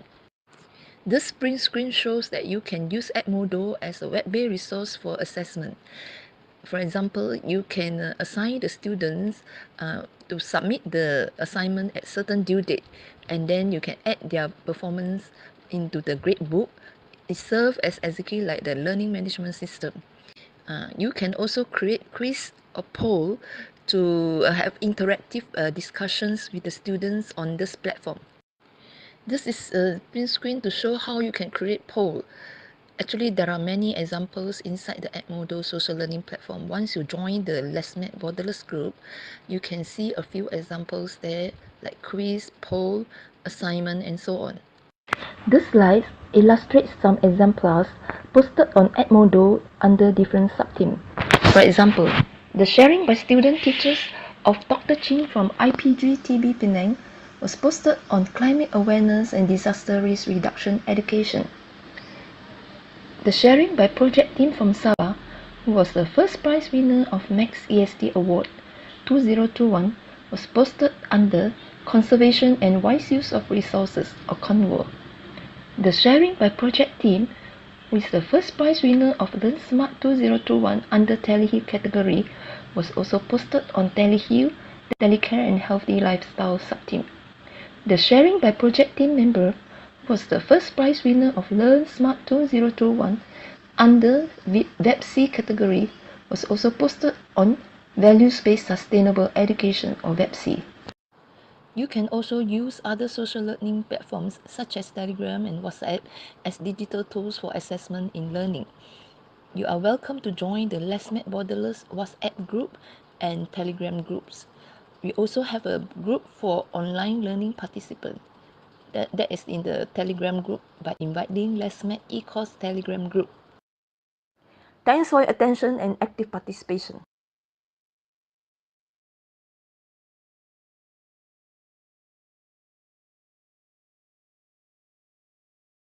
Okay, we show another video that with the big lily. With the big lily, not in the desktop. Big lily. Huh? Yeah. Where to get the thing? Connected. Big lily. Big lily. You have to be fast. People are eating. Okay, double. Okay. So, okay. Okay. After watching the video, do you have any idea or roughly you know how to register Edmodo? Okay, I will do the real-time demonstration for you. Okay, let me enter the Edmodo. Can you give a link to?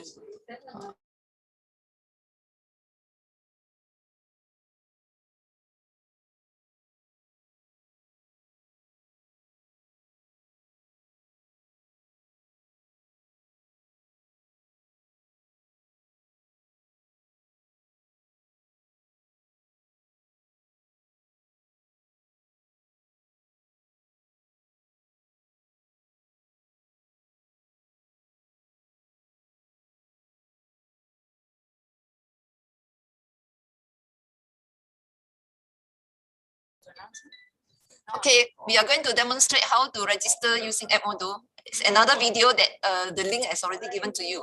The big link.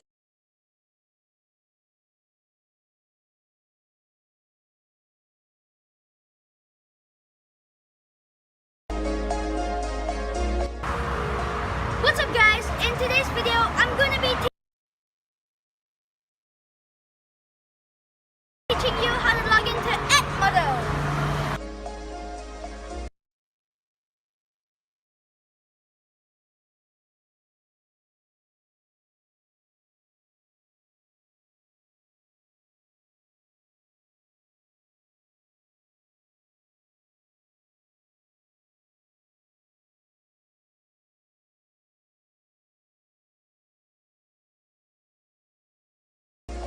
First things first, you want to go ahead and open a browser on your computer or phone. Then you want to go ahead and type in this link shown on the screen. After that, you want to go ahead and choose an account. Once you're done, please select your location. Okay, now please type in the requirements shown on the screen. Then you will receive this verification. To verify, just click on Confirm Email. After that, just follow these steps here to complete your profile. To select or join a group, please enter this code. If you are a student, follow these steps to ensure your account safety. Once you're done, you'll see this welcoming screen. Thank Thank you so much for watching today's video. I hope you find this useful.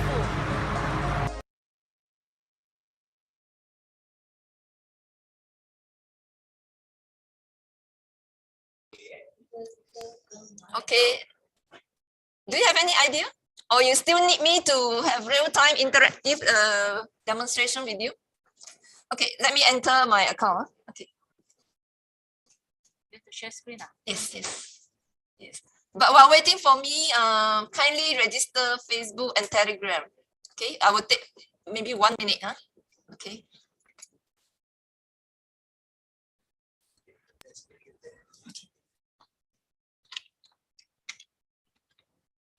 Nampak screen apa? Nampak screen apa? Okay, let me share. You have to share first. I masuk dulu lah. Masuk dulu. Mute dulu.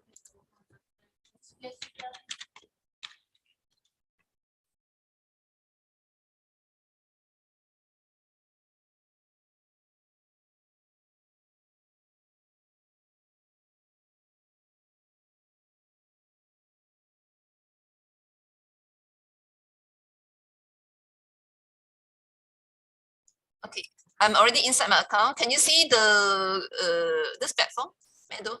Borderless. Okay, let me see how many. Oh, okay, we have 6 likes here. Means already 3 more entered. Oh, must be from Myanmar. Okay, am I right?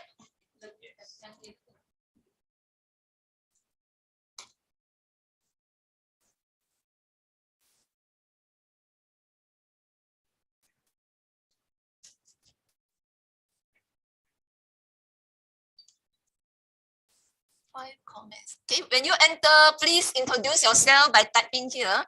Okay, I am from Myanmar.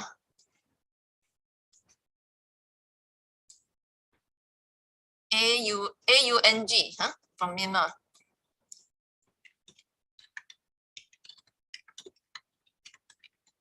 Then comment. Okay, it's something like very similar with the Facebook. I think most of you know Facebook, right? Okay, so you please enter here and introduce yourself. Then only in future we can locate where you are inside Moodle. We hope all of you enter this group and then get to know each other. It's a method for teacher to do a head count also. Actually, for teacher, you can create your own classroom. Okay, this is the example of the group. You go to here, can you see? Create. Okay, this is assignment. Okay, your groups.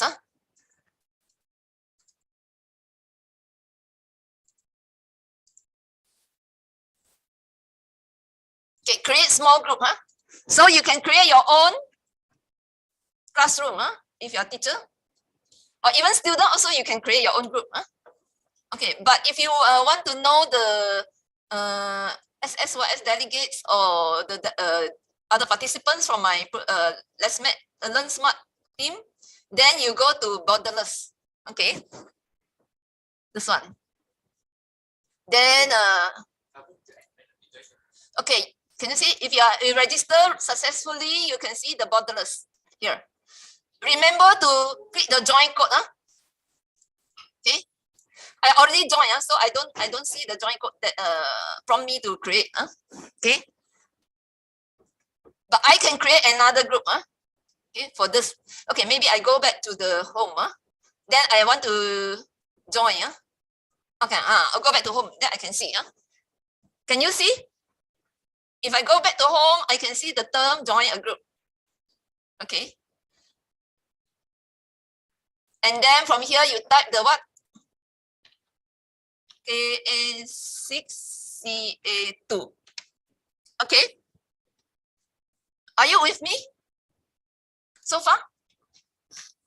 Okay, this activity may be a bit complicated, but I already see a few of you join. Okay, well done. But for those who join, please introduce yourself, like what I showed you just now. I'm from Myanmar. Okay, I'm so and so from Penang or Malaysia. Okay, Okay, I think that's about it for my demonstration. Okay, now we come to Q&A. If you have any question, you can ask us. Okay.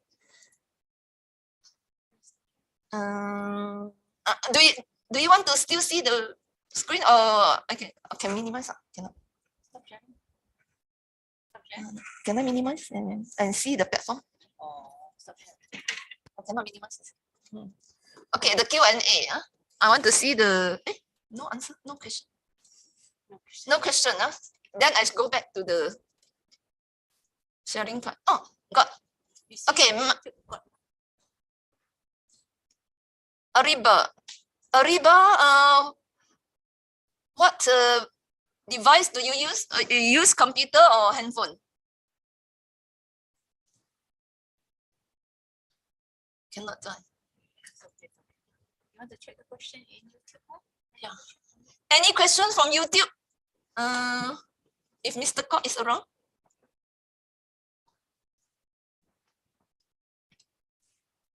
Internet is slow. Oh, internet slow. We can understand, Okay.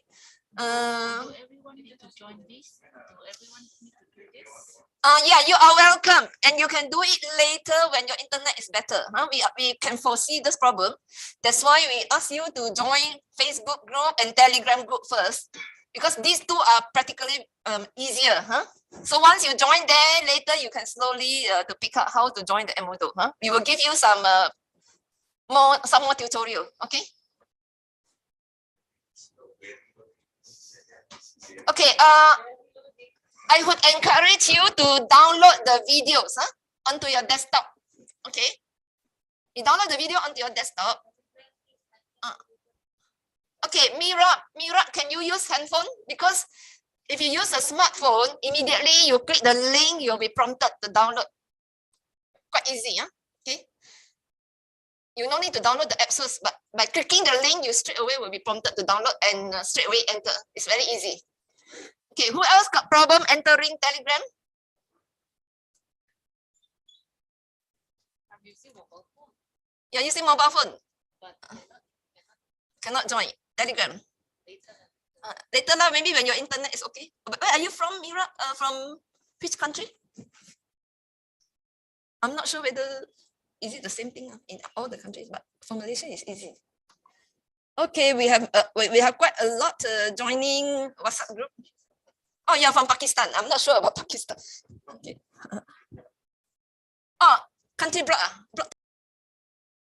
Country block you to use from using Telegram. Okay. Malaysian Telegram is very popular. So, can you join Facebook? Mira, can you join Facebook? You click the first link, Facebook link. Can you join inside? Later, we will give you more interactive tutorial. Okay. Because for this activity, we have only half an hour. We are going to have some more activity from our moderator here, Nizam. And then after that, it's a closing ceremony. Hania, okay, you also cannot join. From Hania, where are you from? Hania? Hania, can you hear me, Hania?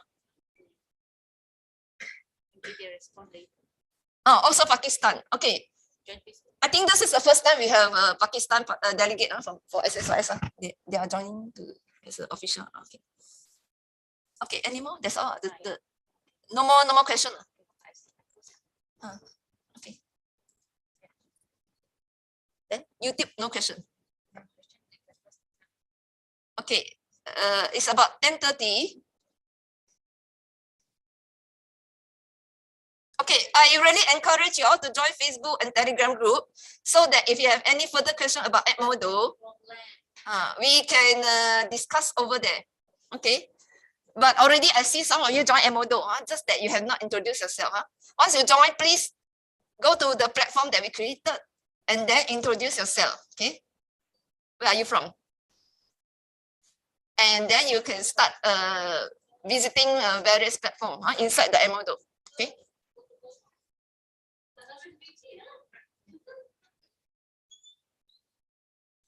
Last but not least, thank you very much for your active participation. Before I end the session, I really encourage you all to join the two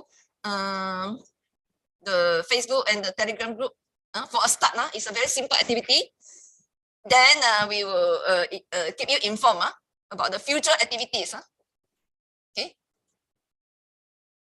Especially for Malaysian Telegram group. Okay, we welcome you there. Thank you. Okay. Yeah. Okay. I would like to pass back the mic to our Mr. Nizam, the moderator. Maybe he can also, yes. Oh, one last question. Okay. Okay. Okay, is the code of MODO is inside the video. You can see, but I can type here. KA6CA2. Okay, it's inside. The code is inside the video. Most important one is you download this video. You can see everything. You download this link bit.ly SSYS alumni group. Okay, you download the 2 videos there. You can have the information of everything. One stop. Welcome. Thank you very much for active participation. We will see you online.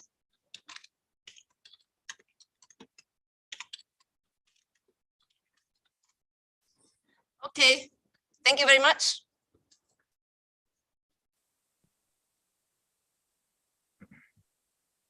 All right then, thank you very much, Dr. Ng Kato, the moderator for alumni session.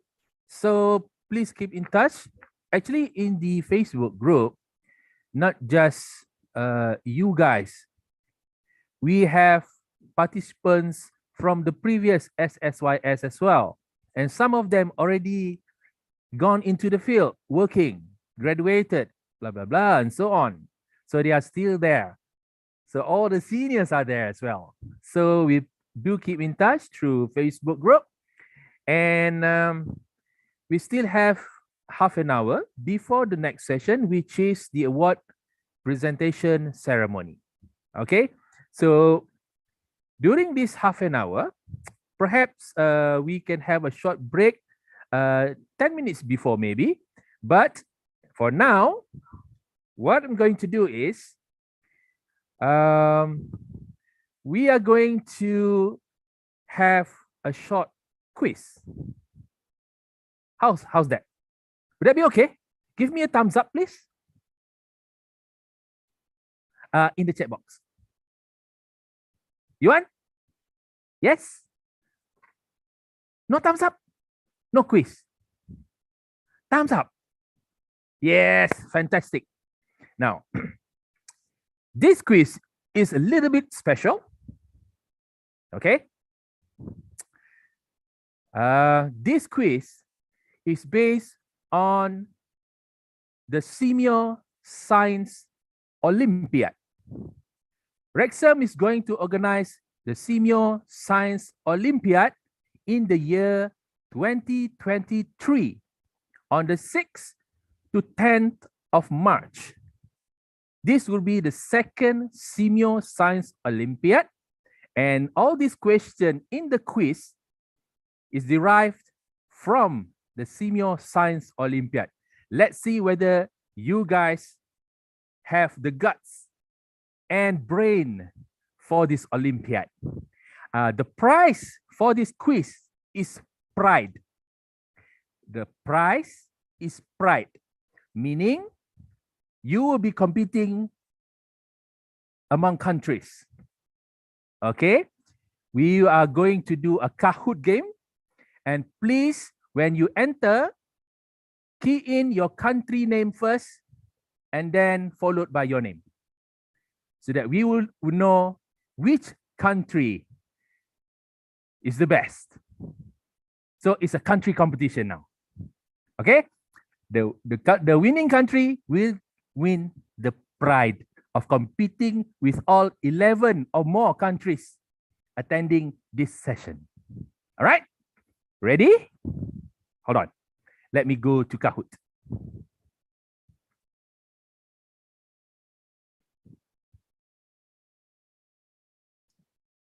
Loh.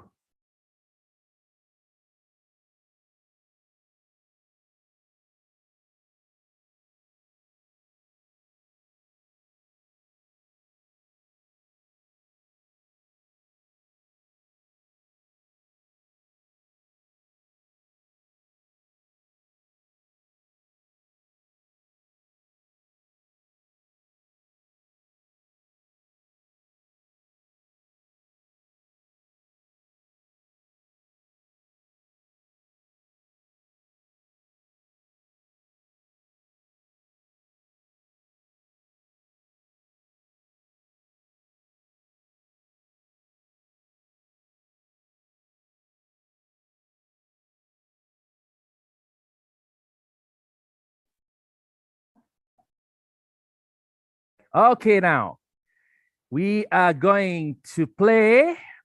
Anybody can participate. We can play up to 2,000 players. You can share with your friend or whatever, as long as we got the best country for this quiz.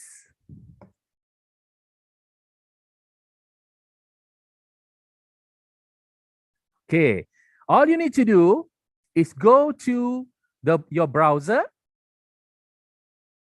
www.kahoot.it, or if you are using mobile phone, you can download the Kahoot app and enter the game pin as shown on the screen. 5973412. Make sure you put your country name first. Otherwise, if you win, if you don't have a country, I will discard your participation. I will choose the winner with the country name at the front because I want a country. Which country wins? Okay? Anybody can participate. Come, I give you ample time for you to join in. Please put your country name first. Country name. Remember, country name. I see a few did not put a country name, so might as well log out and then come back in. Put your country name. Pakistan, please put Pakistan in front. Yes, as long as you have a country there. A lot of you didn't put your country name. Otherwise, I will not pronounce you a winner if you did win. Please go to the browser, type in www.kahoot.it. Kahoot. All right, come in. Put your country name. A lot of you didn't put a country name. If you did not want to put your name, you can just put your country. It's also fine. But if you put your country name plus your name, I will announce your country and your name. You are representing your country today.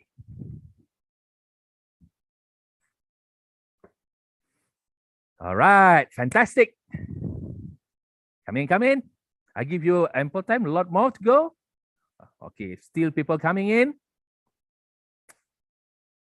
Right. Let's give like 1 minute. Come in, guys. Philippines, yes. Malaysia. Where else? Vietnam, Indonesia, Brunei. Nice. Philippines, Malaysia, Philippines. I thought there is yes, Singapore. Come in. Yes, fantastic. Okay, nice. Philippines, Indonesia, Malaysia, Brunei. Nice. Vietnam, yes. Fantastic.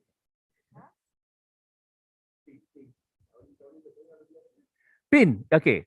The pin is 5973415. I repeat, the game pin is 5973415. All right? Put your country, then your name. Okay. Thailand. Yes, beautiful. 187 and counting. 88, 90, 91. Come on, guys. My Kahoot has a limit of 2,000 more. Pakistan, where are you? Singapore, Philippines. Yes, come in.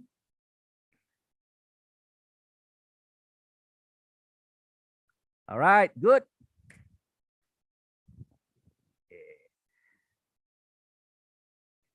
Okay, come in. All right, more coming in. Yes, 200. 201, 204, 206. Okay. Stop there. Shall we play? Not yet, still coming in. Okay. Participate. Ask your friends.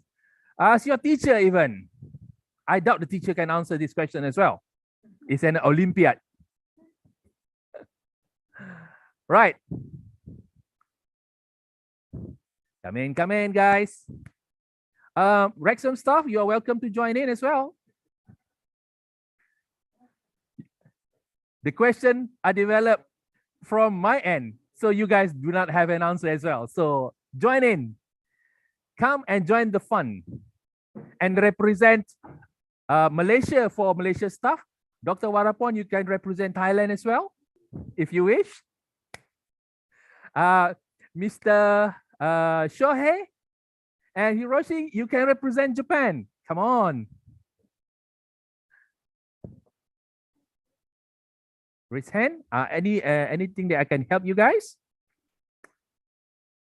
Let me just check for a while. Okay. Right. How many participants? 262. Oh, you guys are ready, aren't you? We'll see. We'll see. Again, I repeat, somebody asked about the game pin of Kahoot. 5, 9, 7, 3, 4, 1, 5. I repeat, 5, 9, 7, 3, 4, 1, 5. Okay. Dr. Min, you're welcome to join in. Dr. Loh, Dr. Ng, join in. Nobody has seen the questions though, only me. Rest assured. So staff are welcome to join. We'll see which country will do the best. Dr. Shah, our director is coming. Fantastic. Dr. Shah will be representing Malaysia though, together with all the rest of the Malaysian team. Okay. Okay, a little bit more because the number keeps on increasing. Okay, until it stops, then I will start. That will be fair. Huh? Hey, from YouTube, come on. 400 of you, come and join in. Come and join in. YouTubers, those of you who are in YouTube, come in. Go to kahoot.it and enter the game pin 5, 9, 7, 3, 4, 1, 5. Keep on increasing. Yes, 290 now. So it will be a tough competition between countries. We have 11 SEAMEO member countries, including Timor-Leste. Yes, joining in? Yeah, fantastic. And another countries from Pakistan, from Japan. We have many countries. But within these countries, who will top the chart today? All right. Okay. Now, 293. Are you guys ready? I give you one last time to change your nickname. Make sure you put your country name first. Then your name or your nickname or whatever. As long as we have a country name in your nick, then it should be fine. You want to change? Change now. Because I saw a few of you who didn't put a country name. I know you love your country, right? Okay. Change now. I give you time. Just 1 minute for you to change the nick. Make sure you put a country name first and then your name. Okay? Just 1 minute.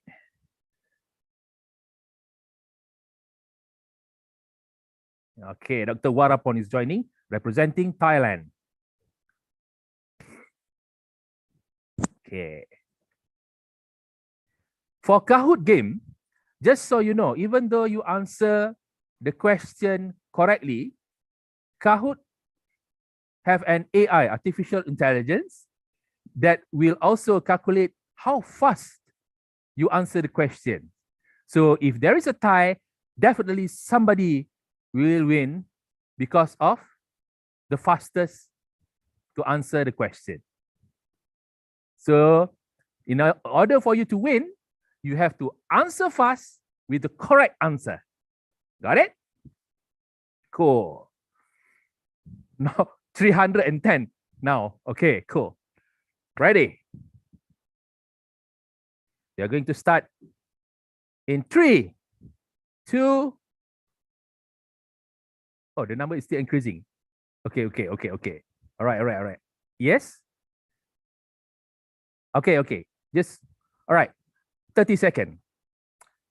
29, 28, 27, 26, 25, 24, 23, 22, 21. Yes, please go to kahoot.it in your web browser, Chrome or Internet Explorer. Just type www.kahoot.it and enter the game pin 5973415. That's it. Got it? All right, good. Somebody's asking. Okay, cool. 10, 9, 8, 7, 6, 5, 4, 3, 2, 1.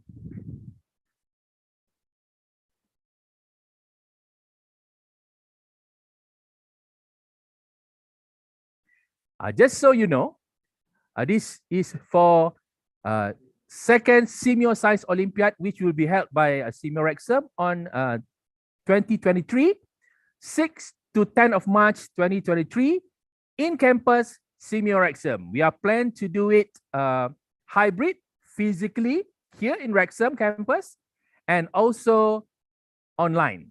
All right, bear with us in 2023. Good luck.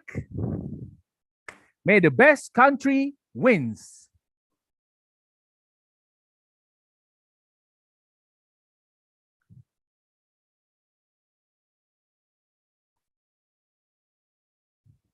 What carries the weight of an airplane during flight? Is it fuel?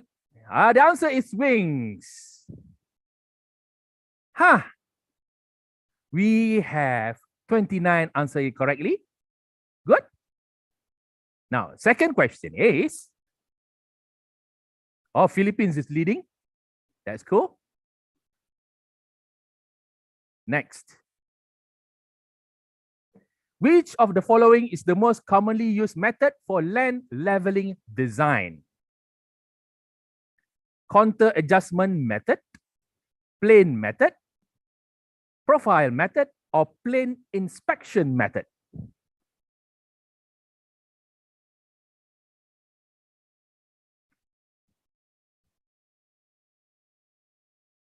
Time's up. The answer is plane method. 39 answer it correctly. Congratulations to the 39. Let's see which country leads now. Still Philippines. All right. Nice. Next. Which combination of animal was domesticated in Southwest Asia? Southwest. Llama and alpaca, cattle, camel, and goat, sheep and goat, water buffalo, pigs, and chicken.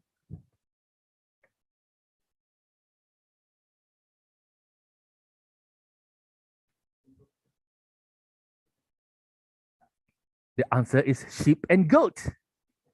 Next question. Philippines still. No, Indonesia. Nice. Right, next question. Two bacteria which is very useful in genetics engineering experiments are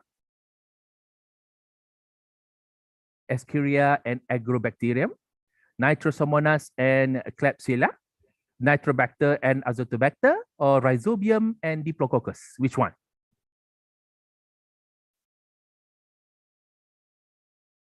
The answer is yes, A. Escherichia and Agrobacterium. I can't pronounce it well, though. Okay, next question. Indonesia still leads. This part of the brain is responsible for memory, learning, and emotion. Cerebellum, frontal lobe, temporal lobe, or cerebrum? Which one? You only have 20 seconds, though, for each question.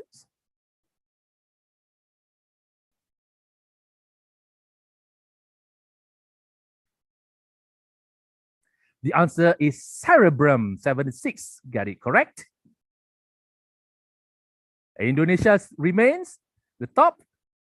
Next question. Resistance is measured in hertz, henries, ohm, or what?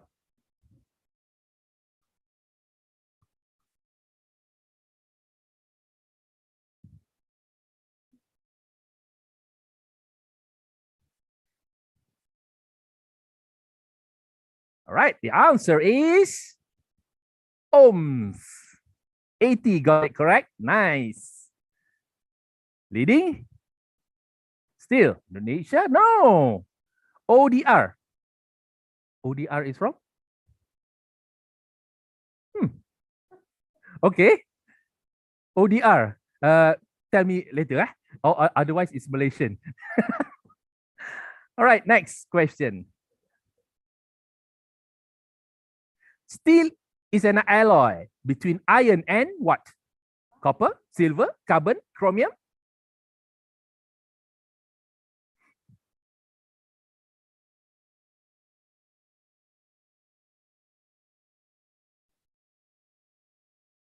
The answer is carbon. Most of you got it right. Nice. Oh, Philippines coming to the lead again. Next question. Atoms are composed of electrons only, protons only, electrons and nucleus, electrons and proton. Which one?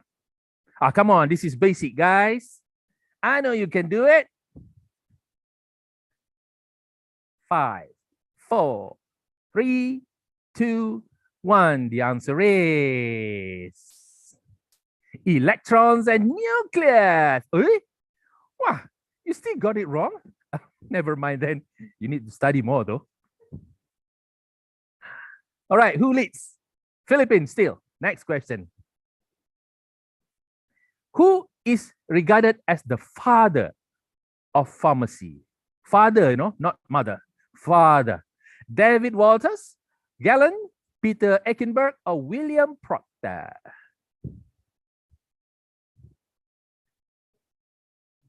I know you didn't know. Just shoot. The answer is William Proctor. Well, most of you got it right. Congratulations. Now, winner is still Philippines. Okay, next question. Which of the following computer language is used for artificial intelligence? We learned this on the first day.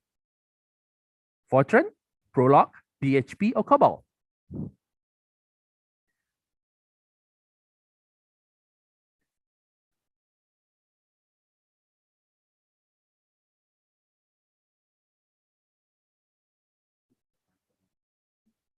The answer is Prolog.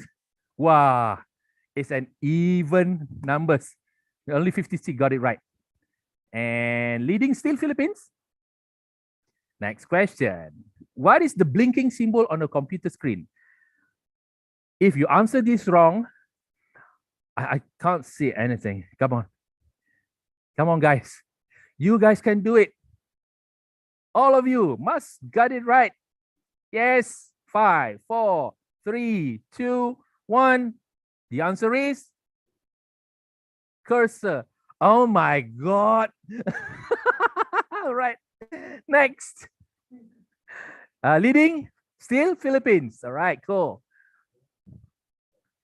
Which among the following is the largest known number in the world, whether it's infinity, Google, gram, or Googleplex?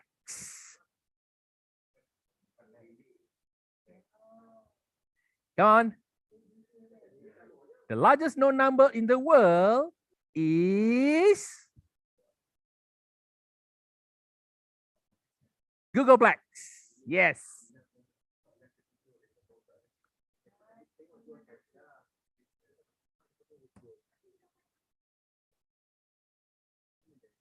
All right.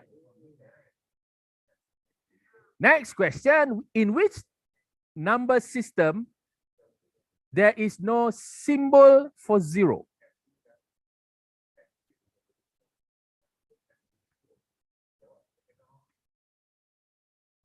Hindu-Arabic system, Egyptian, Roman, Mesopotamia.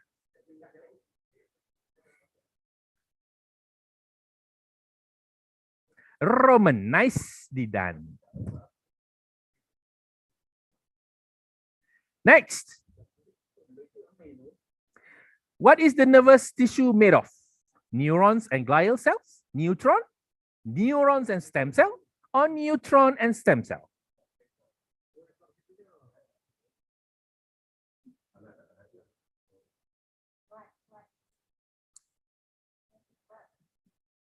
Yes? Come on, come on. The answer, neuron and glial cell. Leading. Philippines still. Nice. Right. Bilateral means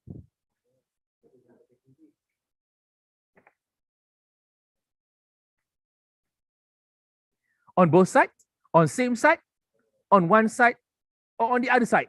Which side? Any side. And the answer goes to on both sides. Okay?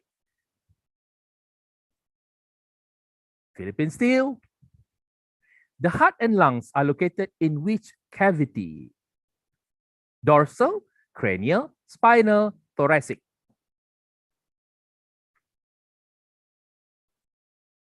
The answer is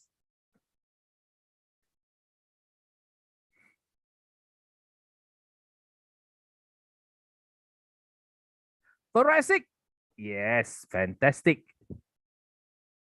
Oh, shit. Nice, Philippines.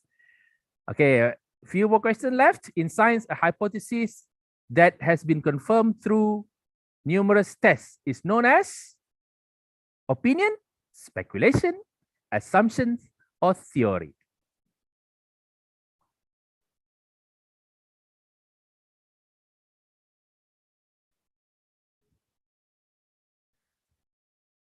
The answer is theory. Okay, nice. Singapore is catching up. What element is present in all organic compounds?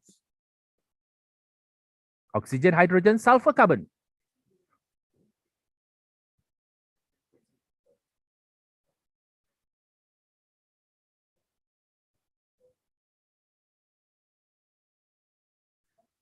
Nice. The answer is carbon. Right.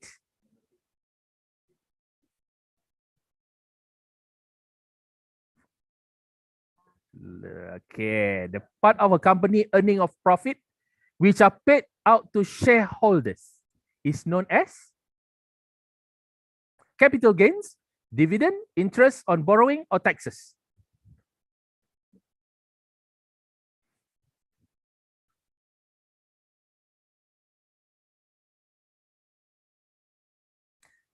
Dividend. All right. And one last one. The brain of any computer is ALU, memory, CPU, control unit. As easy as it gets.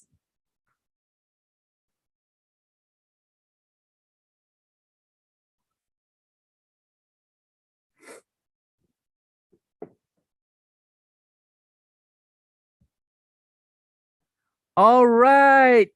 That's it. CPU, correct. Now, the champion is Singapore, number 3. Number 2 is Singapore. And number 1 goes to Philippines. All right, then. So, Philippines, this is for you.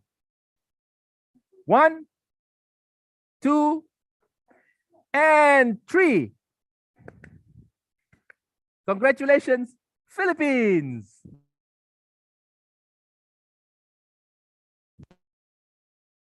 RECSAM is currently organizing a competition called Digital Storytelling, right? Digital Storytelling Competition. This is this year, right now, and the deadline has been extended to 31st of March, okay? There's a preview for Digital storytelling competition or discount? Okay, preview please.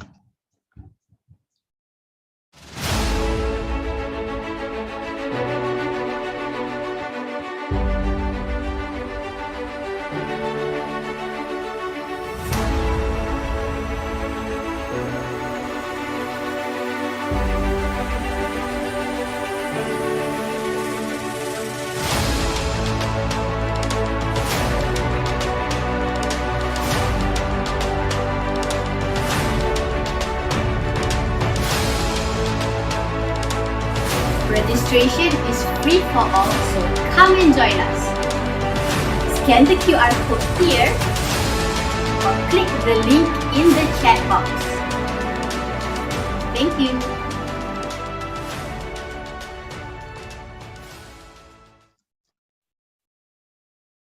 All right, so that is our mascot, Miss Tiana, for discount digital storytelling contest of SEAMEO RECSAM. Now, here's a cash prize for you to win. So you can find out more in our SEAMEO RECSAM's official website, www.recsam.edu.my, and you can join this competition. Please check on the chat box on your right. The link has been posted by our lovely Miss Tiana. Yes, the link for digital storytelling contest or discount 2022. You can click on that link and the details are all there. All right, nice. Time now is 10:59. Just nice for the award presentation ceremony. Beautiful. Every single second. Fantastic. Now, before we begin, let's get yourself comfortable because the award presentation ceremony is about to start. Okay? Go and catch your breath. Go and drink some plain water, whatever. It's going to be a very outstanding event of closing. Of course, it's a award.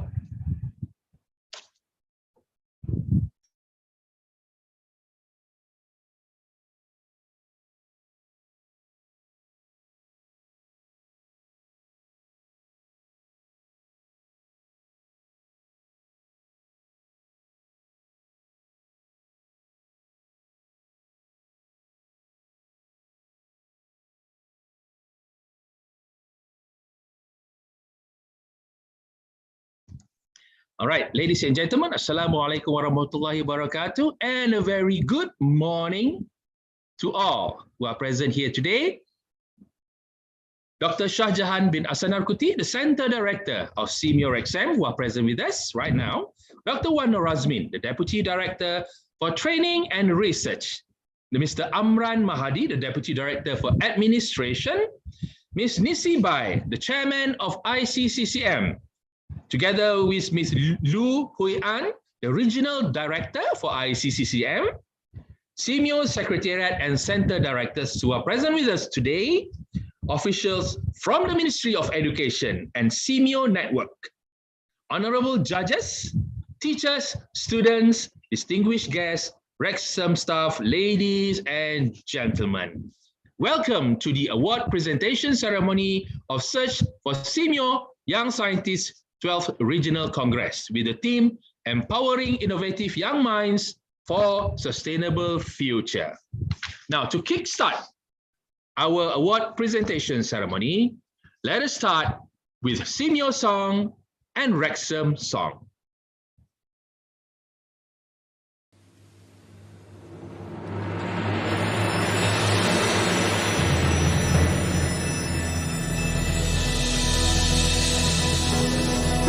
It's time to open our eyes to a bright and promising future.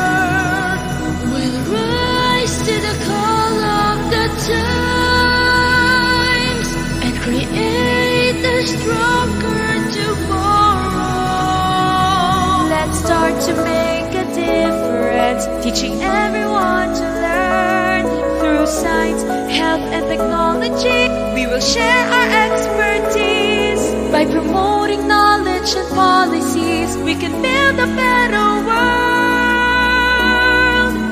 Let us take a stand for a vision of hope, making future plans for the people to grow in a life filled with happiness and dream. Here at SEAMEO, building the future is our legacy.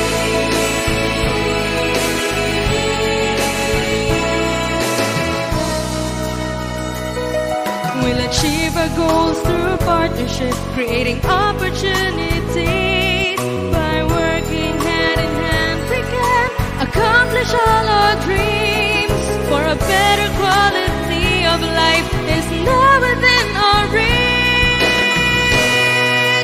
Let us take a stand for our visions of hope, making future plans for the people to grow in a life filled with happiness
All right, thank you so much.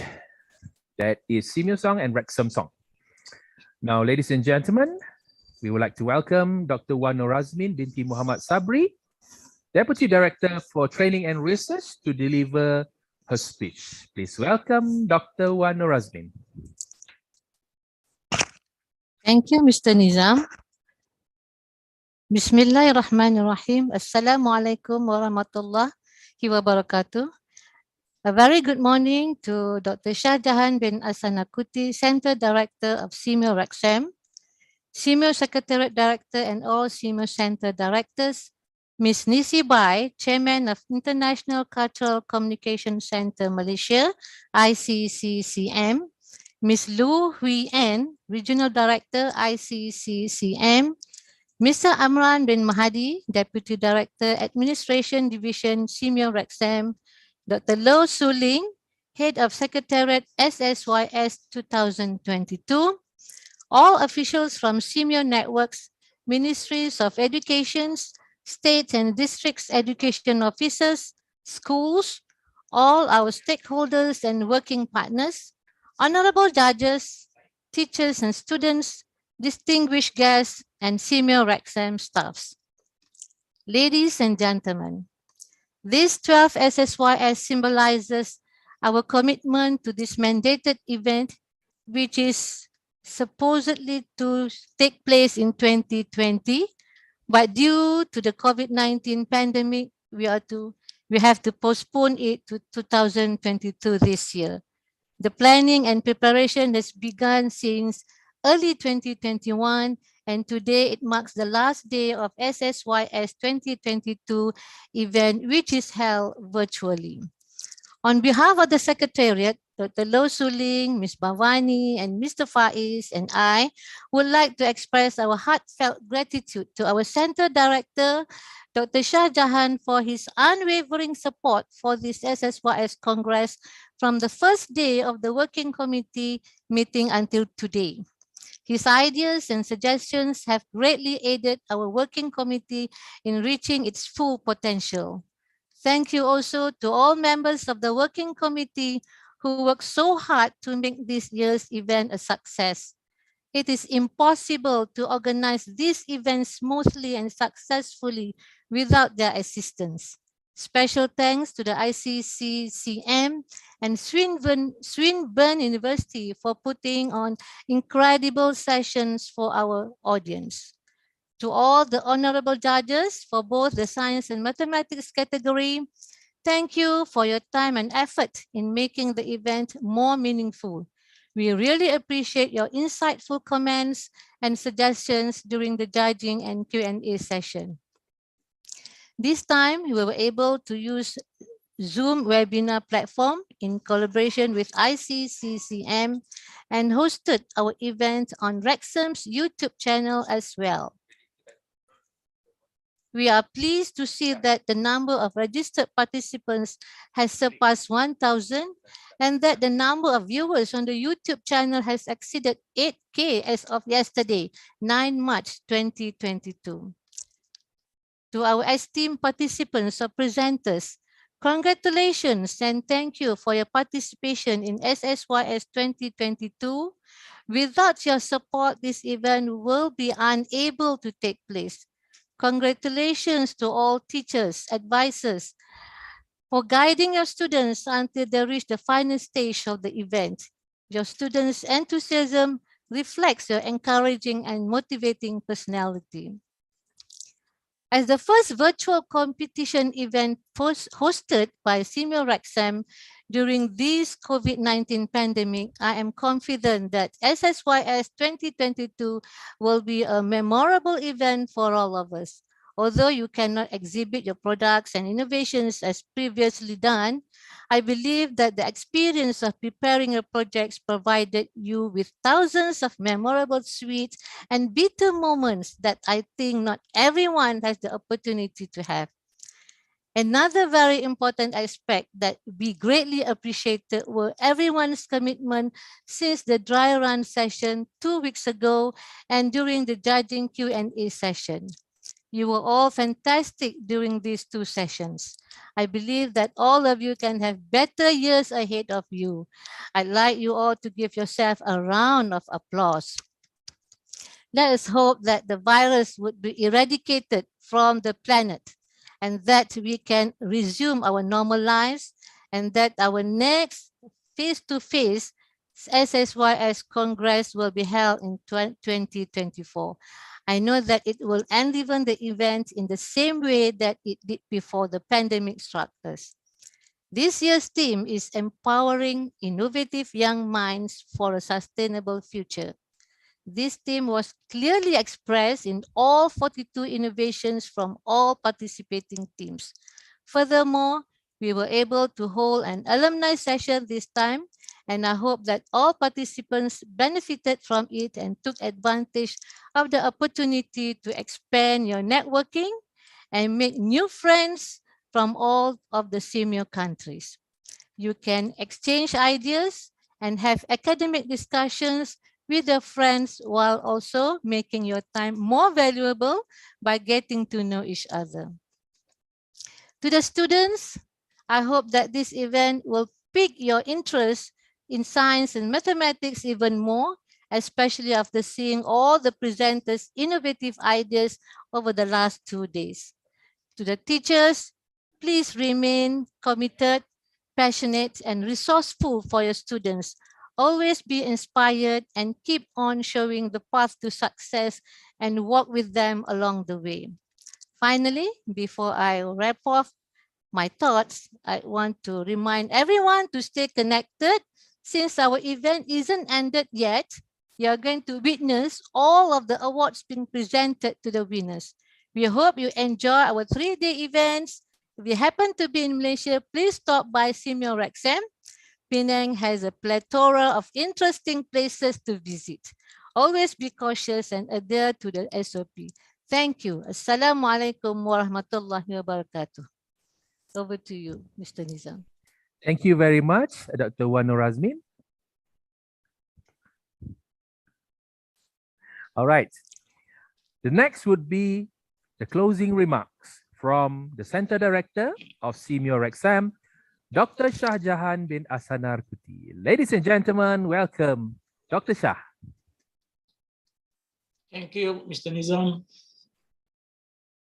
To the SEAMEO Secretariat Director and all SEAMEO Center Directors, Ms. Nisibai, Chairman of International Cultural Communication Center Malaysia, ICCM, Ms. Loh Hui Han, Regional Director of ICCM, Dr. Wan Nur Azmin, Binti Muhammad Sabri, the Deputy Director, Training and Research Division of SEAMEO RECSAM, Mr. Amran bin Mahdi, Deputy Director, Administration Division, SEAMEO RECSAM, Dr. Loh Swilling, Head of Secretariat, SSYS 2022, all officials from SEAMEO networks, Ministries of Education, State and District Education Office, schools, all our stakeholders and working partners, honorable judges, teachers and students, distinguished guests, and all SEAMEO RECSAM staff. Assalamualaikum warahmatullahi wabarakatuh and a very good morning.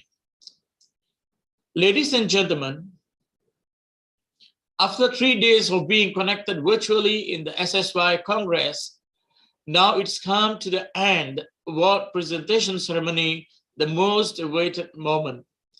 On behalf of SEAMEO RECSAM, I would like to thank SEAMEO Secretariat, SEAMEO networks and Ministries of Education in the region, SSYS Secretariat and working committees, panel of judges, students and their teachers, advisors, and everyone of you for making this event successful.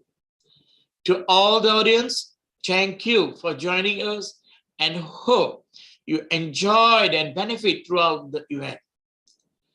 A special note of thanks to ICCM for the first collaboration with us, and not forgetting Swinburne University of Technology Sarawak campus for the special session delivered on IoT for community remote desktop for powering up projects. To our beloved participants, congratulations for the successful completion of the Congress. It was nice having you with us virtually for the past few weeks.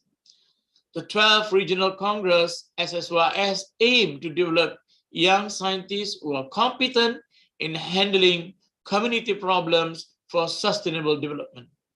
It encouraged youths to fully utilize their potential of being inquisitive and creative when dealing with challenges in real life.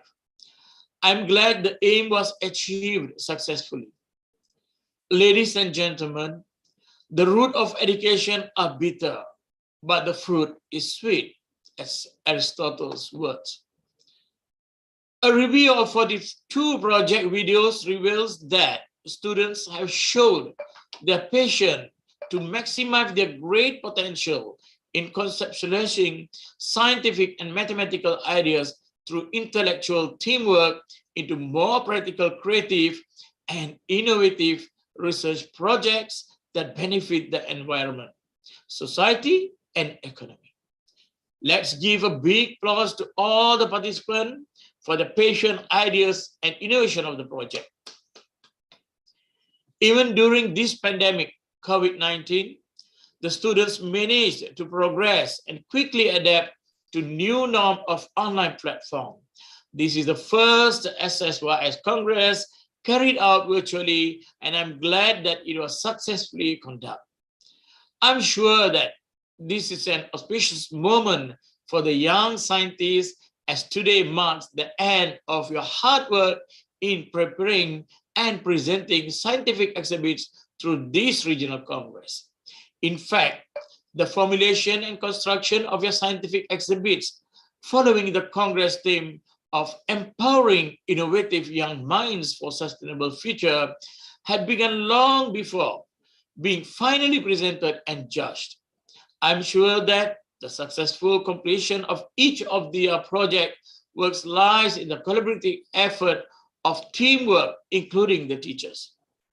Ladies and gentlemen, the prime objective of this Congress is to provide a venue to gather young scientists all over Southeast Asia for sharing and dissemination of the information of the scientific and mathematical research projects. It provides a framework for their understanding and awareness of the relationship between science, technology, and environment society. The activities of the Congress are thought to encourage and form a basis for the development of the youth's analytical mind, creativity, and higher order thinking skills. Rather than seeing SSYS as a competition, it has been designed as a platform to identify potential young scientists among students in Southeast Asia. The qualities of a good scientist may vary to some extent with different specialties, but every scientist needs to have a good foundation in science classes throughout high school and college, along with a good understanding of mathematics. I would like to share some good qualities to be young scientists. They must have a curiosity and a vision and can articulate it. They must be passionate. They should be perseverance, and they must be resilient. They are self-examining and adaptive, and they should be critical thinkers and problem solvers. And finally, they must persist. We hope all the participating students have acquired most of these qualities when preparing this research project. To the students, I sincerely hope that the enriching experience that you have gained will further spur your interest in science and mathematics and its related research and development in your own way. We hope that you enjoyed this Congress. Do visit Malaysia and especially SEAMEO RECSAM if you have the opportunity later, especially when you organize international conference and Congress. Stay safe, stay healthy, and thank you to all. Thank you very much, Dr. Shah Jahan, our Center Director of SEAMEO RECSAM. All right, Just so you know, Dr. Shah did mention about please visit us, SEAMEO RECSAM. If you are on a holiday to Penang Island, Malaysia, if you don't have a hotel booking, you can come and stay in campus at our international house. All right, we have an accommodation. It's actually meant for teachers who train in SEAMEO RECSAM, but we also open to all visitors to stay with us at SEAMEO RECSAM campus. All right, come over, stay with us. And we also have swimming pool, by the way. Okay, then, just so you know, the link to the evaluation form and the attendance will be posted at the chat box on your right now, and in the YouTube channel as well for attendance. Yeah, post the link. Yeah, right now. Yes. Okay. So please fill in before you guys leave. Make sure. Okay, ladies and gentlemen, we are going to have a video presentation, the overview of SSYS Congress 2022. We have seen the overview of the previous SSYS in the beginning of this event. Now at the end, we are going to see an overview of you. Roll.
All right. So that is actually an overview of this year's SSYS Congress 2022. Most of it are online. Yeah, there's not really a physical fun there, but hopefully in 2024, you guys can be here in campus and we will put back all the physical fun in SSYS. Right? We have online what they call fun. Online fun only for this year. Next year, physical. No, not next year. 2024. Physical and online. Okay then. Guys, let us introduce the judges. Okay, just so you know, we have 6 judges altogether. Okay, science and mathematics. And the judges are from Japan, UK, India, Italy, Finland. First one is Mr. Muthukuma Velasamy. He is the chief judge for science. All right. He's the head of program for engineering degree at Quest International University. His bachelor's in electrical and electronics, master's in engineering, and currently doing his PhD in machine learning. So if any of your machine did not functioning, you can ask Mr. Muthukumar to go and teach because it's a machine learning. Anyway, he have published dozens of journals, papers in conference and has won bronze medal for white cane blind stick at MTE 2022. The rest you have to read by yourself though. All right, that is a summary of our chief judge for science. Next, that would be Mr. Hiroshi Onishi. He is the senior JICA volunteer, currently RECSAM's education specialist. He's a science teacher in Japan for 30 years. Imagine that. 30 years, science teacher in Japan. No, I cannot be a science teacher in Japan because it's 30 years. Anyway, Addis Ababa Education Bureau in Federal Democratic Republic of Ethiopia. He has been to Ethiopia, guys. Lahore Education College in Islamic Republic of Pakistan. Pakistan as well. And Japan Overseas Cooperation Volunteer at Magawa Secondary School in the Republic of Malawi. So even though he's born Japanese, but he went to Ethiopia, Africa, he went to Pakistan, he went to Malawi, and now he is in Malaysia, Penang. Okay, cool. Next would be Mr. Jacob Dean. Mr. Jacob is from United Kingdom. He's a secondary physics teacher with a passion for outdoor and nature-based education. You know, when I mentioned about physics teacher, I really hate physics those days though. But I love Mr. Jacob Dean. All right. He has the graduate from Bangor University and Imperial College London and currently teaching at the Prince of Wales Island International School. That is our Mr. Jacob. That is all science judges. Now, next would be Mr. Dr. Gianfranco Scribano. I'm not sure whether that pronounced correctly, but hopefully. Okay.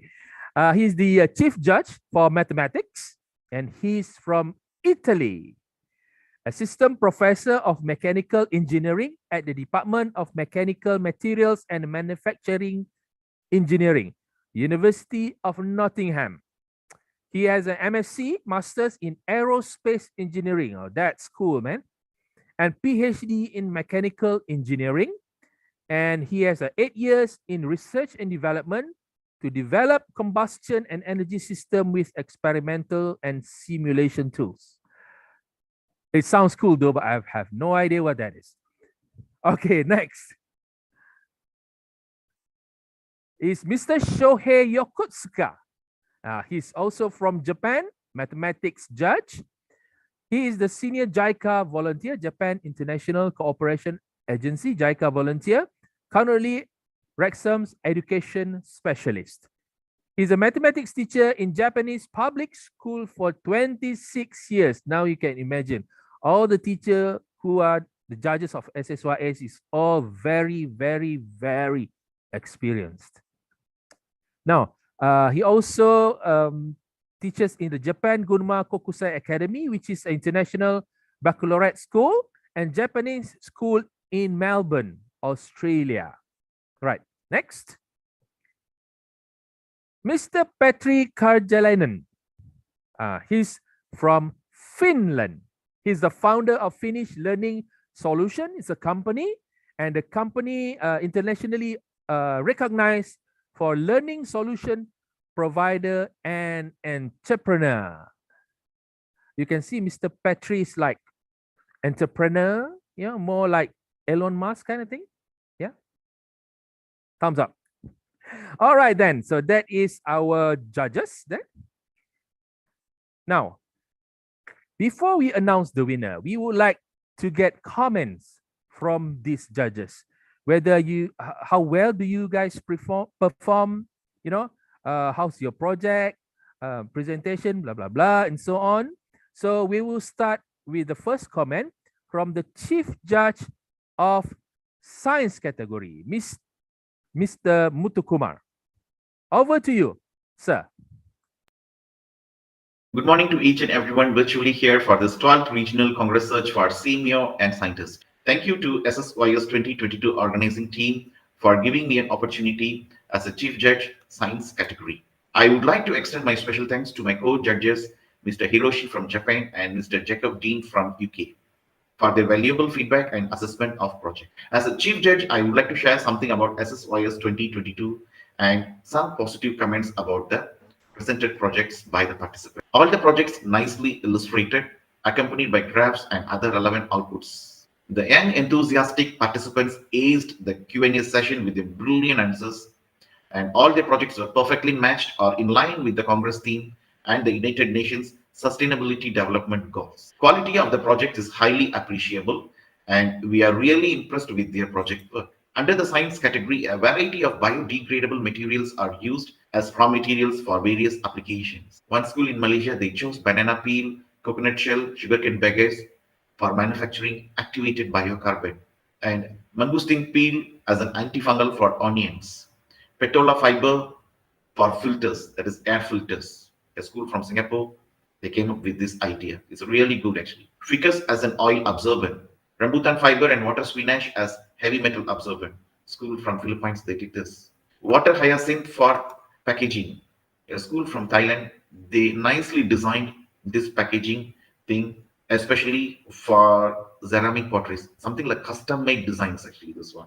It's really interesting and impressive. And sapanwood for indicators, and cotton linen, kapok for face mask, and spices as an antifungal element in bread. Waste cooking oil converted.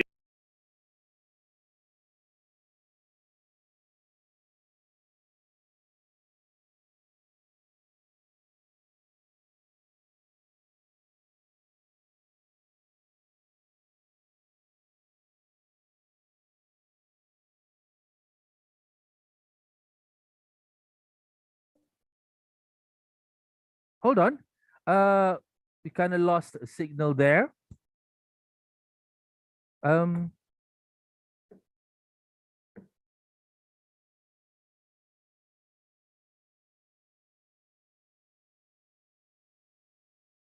right then. Okay, never mind. Thank you very much, Mr. Muthu, for your comments. All right, let's go to the mathematics judge now. All right, mathematics would be Dr. Gianfranco Scribano. There you go. Doctor, please, over to you.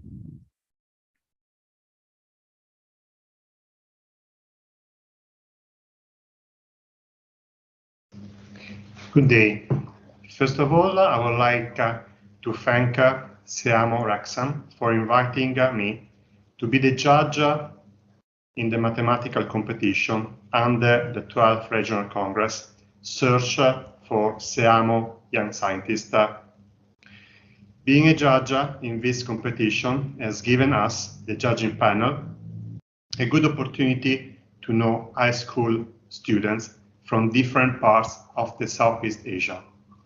And I can tell you that one common thing among them that we have noticed is the enthusiasm and the genuine curiosity demonstrated in all the stages of the competition. These positive qualities are clearly visible from the research itself to the presentation through the written report, the video, and the Q&A session. All the groups have challenged themselves, and the project presented were interesting. To be sincere, I was well surprised by the technological skill demonstrated by these young scientists. We were also glad that the majority of projects were focusing on solving real problems related to sustainability and well-being of people, from studies on prevention of fire to the nutrition consumption against COVID-19, or the development of video games to improve the mathematical skills of the young learners. Some projects demonstrated well-posed research objectives, which enabled the project to be smoother in the following development. On the other hand, some groups had demonstrated group planning skills, which led to well-planned methodology. This is the foundation to carry out research. Good planning skills are also useful in your life to be successful. I hope students have learned that mathematics is in everything we do every day. I would like to wish to all the students good luck in your future endeavors. Thank you. Thank you very much, Dr. Gianfranco Cribano. Yeah, I hope I pronounce it right. Every time, different pronunciation though. Okay then, ladies and gentlemen, we would like to present a small memento to all the judges. And I believe you know that we can't really face to face right now because somebody says in the chat box that, sorry organizer, I'm currently positive COVID stage 2. I'm so sorry to hear that. You have positive COVID. Okay, sorry to hear that, and please take a good care of yourself. Stay safe. Luckily it's stage 2. Please be thankful it's stage 2, otherwise stage 3, 4. Oh my god. Be safe, guys. Still be safe. I'm not sure if it can come into my headphones though, but we are online, should be fine, right? No COVID here. Okay then, ladies and gentlemen, we are going to present a small memento to the judges.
Thank you so much, judges, for your time, for your effort. Thank you so much for your feedback as well. So now, ladies and gentlemen, we are going to have a photography session. Those of you who are in here right now in Zoom, please switch on your camera.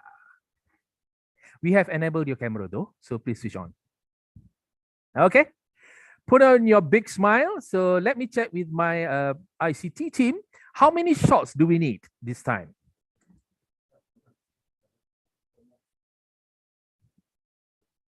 Okay, not yet. Take some time to promote you to become a presenter, I think, so that we will enable your camera. Okay, stay tuned. You can practice your smile. Yeah, you can. Which one's the best? You know, you can practice because those of you who already have enabled camera, you can practice. Okay, go. Okay, let me check with ICT team. How many times shoot? 5 minute shooting. Oh, okay. Hold on. Promotion is ongoing. Those of you who are already being promoted to presenter, please switch on your camera. Okay.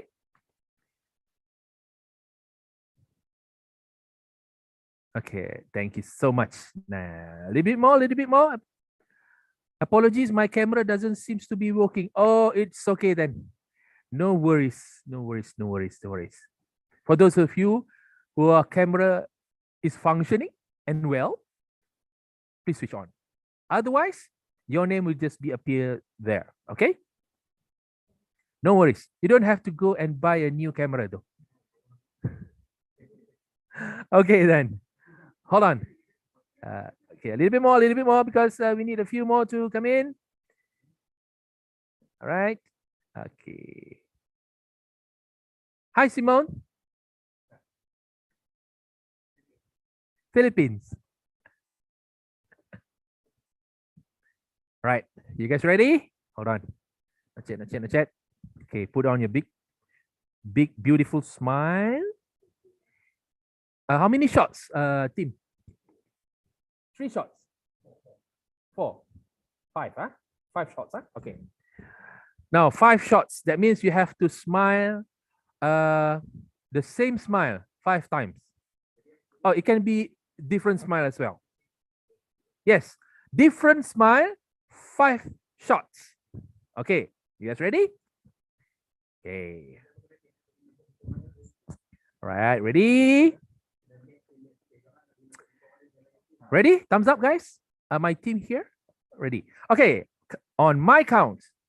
In 3, 2, 1, smile. First shot. 3, 2, 1, smile. Second shot. 3, 2, 1, smile. Third shot. 3, 2, 1, smile. Fourth one. And the last shot. In 3, 2, 1. Beautiful. Thank you. Right. So we're done with the photography session. Now, after this, it will be the announcement of award, the time that you have been waiting for. Now, guys, I would like to check because whoever wins, Dr. Loh, if I'm not mistaken, whoever wins will get certificate. Thumbs up, yes, Dr. Loh?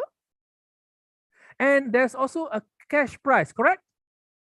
Okay. A certificate, international certificate of winning, plus a cash prize. So since we are online, I would like to check whether you guys have a Bitcoin account. Please put your comments at the chat. Do you have a Bitcoin account? Because we are going to transfer the cash. Anyone who says yes, then we can transfer now. Anyone who says no, then we can help you. Put at the chat box. Yes, yeah. Bitcoin is a cryptocurrency. It can either Bitcoin or Ethereum. Any of those, Bitcoin, Ethereum. Do you have any accounts? Yes, Bitcoin. No Bitcoins. No Bitcoins. Photography. Ethereum account? Oh no. Everybody say no. Anyone who has a Bitcoin account or Ethereum account? Oh my God. So for those of you who do not have a Bitcoin account, a lot of you, no. Okay. Do you know what Bitcoin account is? It's a cryptocurrency. Bitcoin, Ethereum, blah, blah, blah. So just so you know, the money will not be transferred into Bitcoin account anyway. I'm just checking whether you have a Bitcoin account. We are not going to transfer into your Bitcoin account because one Bitcoin costs $1 million. Okay, unless it's $1 million rupiah, yes, sure, we can. But unfortunately, it's not $1 million rupiah, it's $1 million USD. No Bitcoin account is needed. I just want to check whether you guys have a Bitcoin account. Just so you know, the organizer will contact you if you are the winner of this SSYS. And we will send you the cert, send you the money, everything after SSYS. All right? Got it? Nice. Okay, ladies and gentlemen, ready for the announcement? Okay, ready for the announcement, yeah? Okay, then.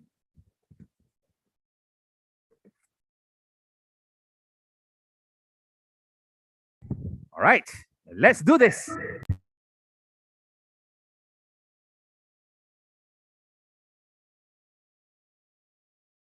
Ladies and gentlemen, the moment that you have been waiting for, the announcement of winners and awards.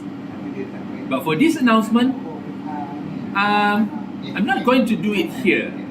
I'll rather bring you outside. So, we are going out and you are going to follow me, and Dr. Loh will be with us shortly outside. Shall we?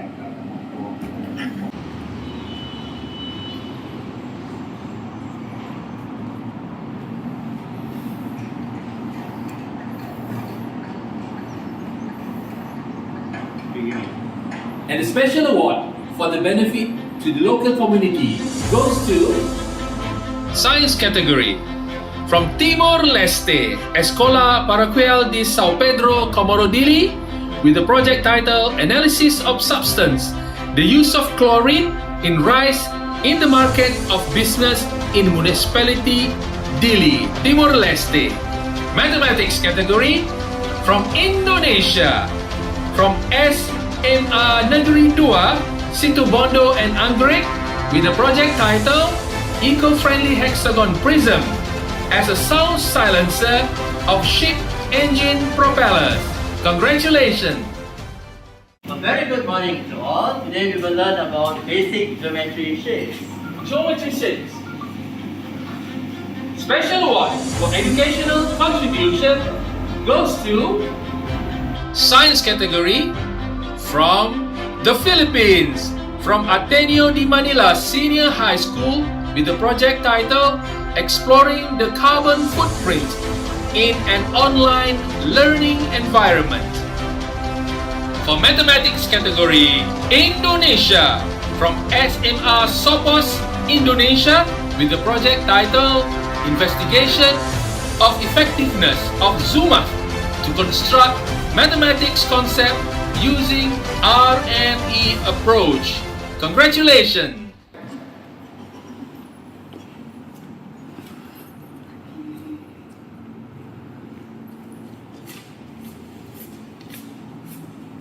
The special award for commercial potential goes to, for science category, goes to Malaysia, from SMK Eva Maria, Convent Ipoh, with the project title Synthesis and Purification of Waste Cooking Oil into Biofuel using biomass activated carbon towards a sustainable environment. Mathematics category, Indonesia, from SMA Negeri 2, Situbondo and Anggrek, with the project title The Relationship Between Volume and Palembang Wood Set, Lania Coromandelica, in the Forest Fire Sensor Miniature. Congratulations!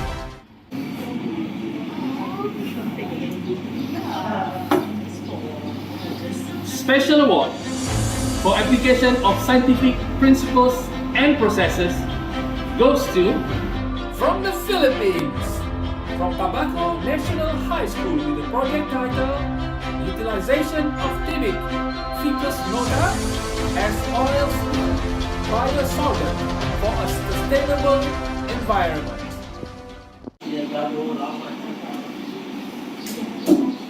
Swatika. Special special award for application of mathematical principles and processes goes to... From the Philippines, from Tagoloan National High School, with the project title On the Sum of Arrays of Consecutive Integers. Congratulations!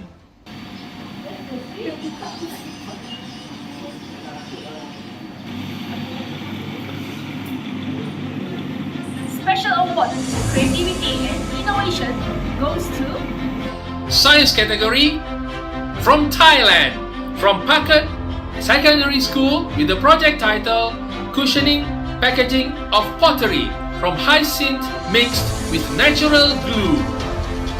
Mathematics category from Myanmar, Practicing High School Kamayut with the project title Mathematical Diet Plan using Myanmar cuisine. Congratulations! Dr. Lo, what is our next award?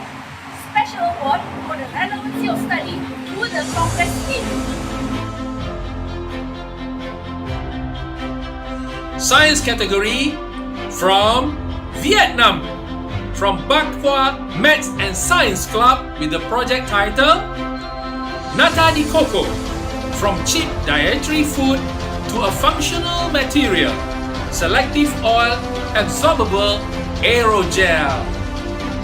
Mathematics category Indonesia, from SMA Negeri 2 Situbondo and Anggrek with the project title Eco-Friendly Hexagon Prism as Sound Silencer of Ship Engine Propellers. Now the next award goes to Outstanding Award for the Best Presentation of Project Exhibit through pre-recorded video. But the result for this is with the Deputy Director for Administration and the Deputy Director for Training and Research. But I'm not sure where they are. Let's go and find them, shall we? The Deputy Director for Administration, finally found him. Outstanding Award for the Best Presentation of Project Exhibit through pre-recorded video. Science categories goes to... Science category goes to Indonesia, from SMKS Ibrahimi 1 with the project title Natural Scabicide for Skin Health.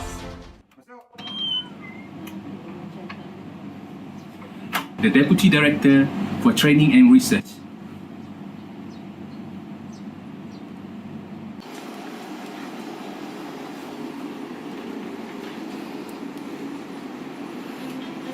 Outstanding Award for the Best Presentation of Project Exhibit through pre-recorded video. Mathematics category goes to...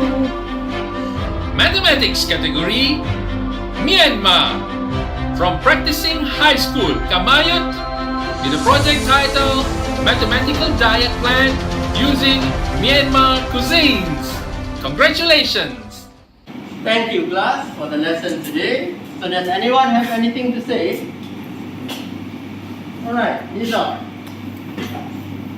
Thank you. Outstanding Award for Online Oral Presentation goes to Science category Singapore, from Raffles Girls School Secondary with the project title Constructing a PM 2.5 filter prototype from plant materials. Mathematics category Philippines, from Philippine Science High School main campus with the project title Development of a Wireless Sensor Network-Based Adaptive Traffic Lights Algorithm for three-way T-junction intersection. Congratulations! The Outstanding Award for the Best Research Report goes to Science category Thailand, from Satriwat Mahaprutaram Girls School with the project title The Efficacy of Anthocyanin Extracted from Mangosteen Peel to Control Black Mold Disease caused caused by Aspergillus niger in onions. Mathematics category, Philippines, from Tagoloan National High School with the project title on the general formula of the n terms and sum of n terms of the corona sequence. Congratulations! We will announce the result for the most promising young scientists in the world.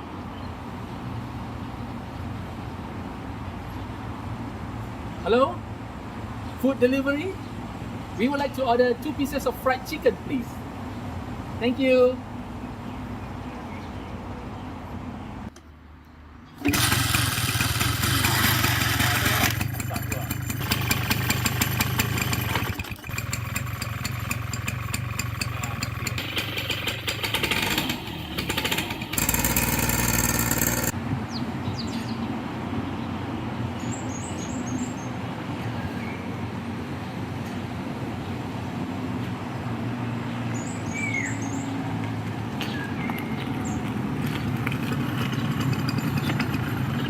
Are you delivering our fried chickens?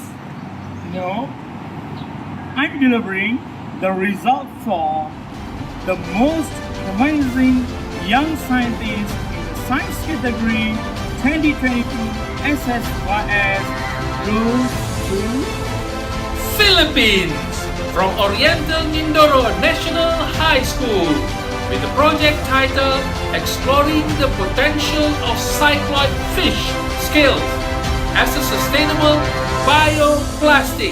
Congratulations, Philippines! How about the mathematics category? Oh yeah, yes.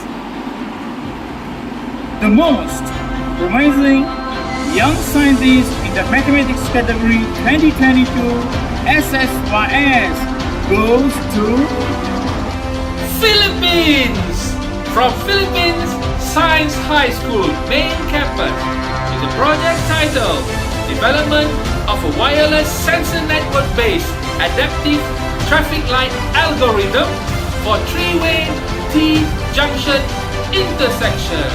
Congratulations again, Philippines!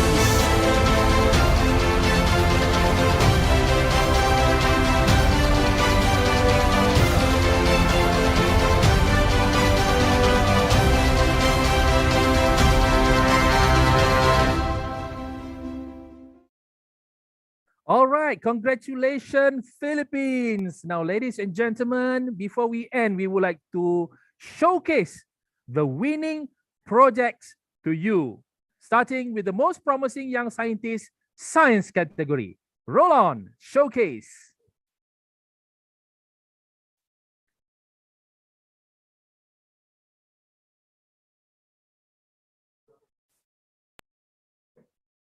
My name is Simon Yongbao. And I'm Juliet Katibog, and we are the young scientists from Oriental Mindoro National High School, here to present to you our research project entitled Exploring the Potential of Cycloid Fish Scales as a Sustainable Bioplastic. There are 4 main types of fish scales, but in this study, cycloid fish scales were used. They are very common in the Philippines. They are found in milkfish or channels, and tilapia or Oreochromis niloticus. These scales are composed of the study aims to evaluate the potential of cycloid fish scales as a sustainable alternative to petroleum-based plastics. Fish scales are collected in the public market, then was washed and dried for 24 to 36 hours. For the extraction of chitin, there were 3 vital parts. First is demineralization. The second part was deproteinization. And third is deacetylation. Final product was the bioplastic film. To test the tensile strength, each plastic was cut in rectangles with a length of 4 cm and a width of 2 cm. Each sample was clamped onto a spring scale until it soared. The force applied and the following formula. Tensile strength equals force over area. In the flammability test, the samples were held by a tongue above a lit candle until the sample fully disintegrated. Chitosan yielded from cycloid fish scales does indeed have a potential in creating bioplastics. The higher the amount of chitosan, the less flammable it is, and the higher the amount of castor oil, the more flammable it is. Therefore, fish scales that serve minimal economic roles can be used as a biodegradable aggregate for producing biopolyethylene materials. We have finally reached the end of our presentation. Thank you for listening and mabuhay! Actually, it's a very good project, actually. And then you people did very good research and references as well. The references you highlighted actually really impressed. And as well as the materials, whatever the materials you used all the local materials actually. So that's other one more plus point actually. And the question what I want to ask is, you mentioned about the tensile strength test, right? How you people perform the tensile strength test? We actually performed the tensile strength test at home and we use a spring scale. We saw this on another study. So we first attached the sample to the spring scale, the other end of the sample to the spring scale, and then pulled it until it tore, and then recorded the amount of force that was needed for it to tear. That's all. Thank you. So I want to check the conditions, how to do these testing of this tensile strength. Well, that's the weakness of our study. We actually forgot to document those testings because we thought that we were only going to use this for school, and we didn't expect it to be accepted here in this kind of event. I'm very sorry about that. Okay. And the next question.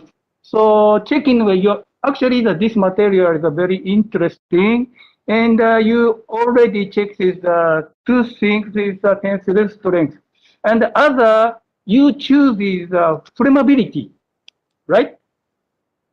What is that? Is there any specific reason to check the flammability? I want to know the reason. Well, we tested the flammability because it was included on the other test that our research expert suggested to us. And because we also wanted to ensure that they are safe to use because devices heat up, and then so we just wanted to make sure if it was safe to use. That's all. Thank you. So did you check actually the gas is produced and is there the toxic gas is produced using your product? Unfortunately, we didn't get to test the toxics from the burning of the product because we didn't have the proper equipment to do that. But we are sure that it is less than those of petroleum-based plastics, since we use only those that are very environmental friendly. That's all. Is that your product decomposes easily? So did you check such a kind of thing? Well, our research expert told us just to observe it, but our study's main goal was replicating the properties of low-density polyethylene, which are the tensile strength and combustibility. And if we wanted to observe its biodegradable properties, we would also need to observe the composition of petroleum-based plastics, which we couldn't really do because it takes a very long time. I hope that addresses your question. Thank you. Okay, did you look into a way of making this project commercially viable? Well, if we're going to be honest here, that the marketability of our product is the weaknesses of our product. We think that it's not ready to be commercially used yet because even though it has the same texture as polyethylene, its tensile strength is still weaker compared to the petroleum-based plastic. We'll try to resolve this by making it our strength in the future studies to come. And we also believe that there is still room for improvement. We'd like to hear your suggestions about it. Thank you so much for that question. Okay, thanks for your honest answer, Juliana. Really impressed with your presentation and the answering skills. And actually, a lot of areas there. Actually, a lot of thing in future you people can improve in this project and go to a next level. Actually, because as of now, you people, whatever you people did, it's a very good work. And then it's what I can say is. Everything clearly identified, the objectives and aims, everything clearly achieved, and then you are also presenting the same thing in a very good way. So you people can improve a lot in future, and all the best for that. Okay, thank you. Today, I will be presenting my team's research, development of a wireless sensor network-based adaptive traffic light algorithm for three-way T-junction intersections. We made an adaptive algorithm that uses live traffic information to decrease the time you spend waiting, make sure that your traffic queue doesn't become long, increase your safety, And finally, allow you to leave the intersection in a shorter time. As for how we did this, it's gonna be a little more technical, so bear with us for a while. We first made a T-junction using SUMO software. We used the scores in the back end of our traffic light, shown in the middle, also known as the logic that would implement the best possible traffic cycle algorithm. There was one thing left to do: test them. We did this through simulations captured on the right, which we ran for 3,600 seconds. From the simulations, we gathered the following data. For the average waiting times, there was a 19% decrease, and this means that our algorithm was generally safer than its fixed-end counterpart. On top of that, the vehicles arriving behind you also won't wait for so long at the intersection, due to the sheer consistency of our adaptive algorithm. Thank you for listening, and I hope this project exhibit was insightful. Interesting project. So the question is how you want to implement in the real life. Yes, thank you for that question. We're actually working on implementing the algorithm into Arduino right now. So how that will work is we're going to put sensors on the road. So that's what we're planning to do.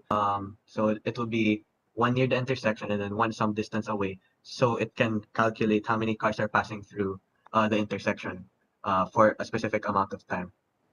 Maybe can you think about this from another point of view? Less time, less cars are stopped at the junction, less pollution is emitted. Interestingly, the simulation software that we're using, which is SUMO, also has a capability for us to measure the pollution generated by the cars in the system. And I think since we also maximize the flow rate, that will also lead to having less cars in the intersection. So which is also pretty sustainable because the less cars, and we don't only emphasize on the waiting time, since we also take into consideration the flow rate. How you maximize your flow rate? What kind of approach? What we did was we had an algorithm that had a bunch of constants that we had to determine. So what we did there was we worked by intuition, and we also tested out different combinations of the algorithm, such that it would yield the highest flow rate based on the samples that we tried. The project was planned with model and algorithm and simulations. That is very good mixed state. Very good one. In the future, is it possible to take saving of vehicle into account? Yes, sir, it is possible. It is just that our current capabilities, we are not able to code it yet. So we stuck to non-swerving cars for now. So I think with the simulation software that we have, which is SUMO, we can also try to implement it. We're probably going to read on the documentation a little bit for that when it comes to swerving vehicles, because that kind of behavior is not too easily modeled. So, but we can try. What I would like to have seen in the presentation was more about your team dynamics and your team introduction in the beginning. Instead of just putting one guy to present the results, it would be good to see the team and explain your team members' role in the teamwork and what did you each contribute to the project. Okay, I'll start with me. What my main line of work was doing the algorithm and then coding it and then running the simulations, while also receiving help from BJ and Jethro. So that was my main line of work. About researching for documentations of different coding, different codings for SUMO, so that we can actually make it more realistic as time goes on. Did you have any specific team leader in the team, or how you construct the team dynamics? I think I did a good part of leading for this project because I think I was able to help guide it into the right direction, especially when we were having problems. Though we're all equally skilled, and we all help each other. But that's typically how the good teams work, that you just need to have somebody to take the lead, even if your skills are at the same level. So all of you contributed in coding and a little bit different emphases. It seems like good dynamics of the teamwork. If I should I should consider to take a system to reduce the traffic in my town. Why I should pick your system? You compare with other system? I mean, system already available, right? Yes, we only for this project we only compared it with the fixed time algorithm, which is fairly common, and I think our algorithm was able to generate a decent advantage compared to the fixed time algorithm. I would also like to add on the fact that our project is still in progress, which means that we can still develop it more. We still haven't used gradient descent algorithm for us to be able to get more accurate and more precise constants for our algorithm, which could also increase the functionality of our algorithm. Maybe in the future, while you further develop your idea, you could also have one more variable there, which is takeoff speed. We can take that into consideration when we consider the pollution level. I think those two factors are in tandem with each other. So I think it would be nice to consider that as well as a variable in our algorithm. Thank you. Okay. Thank you very much. Thank you so much. On behalf of the organizers and collaborators, we would like to say thank you for your participation in SSYS 2022. And we hope to see you again in the next SSYS 2024. From all of us, goodbye!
All right, guys, I'm going off.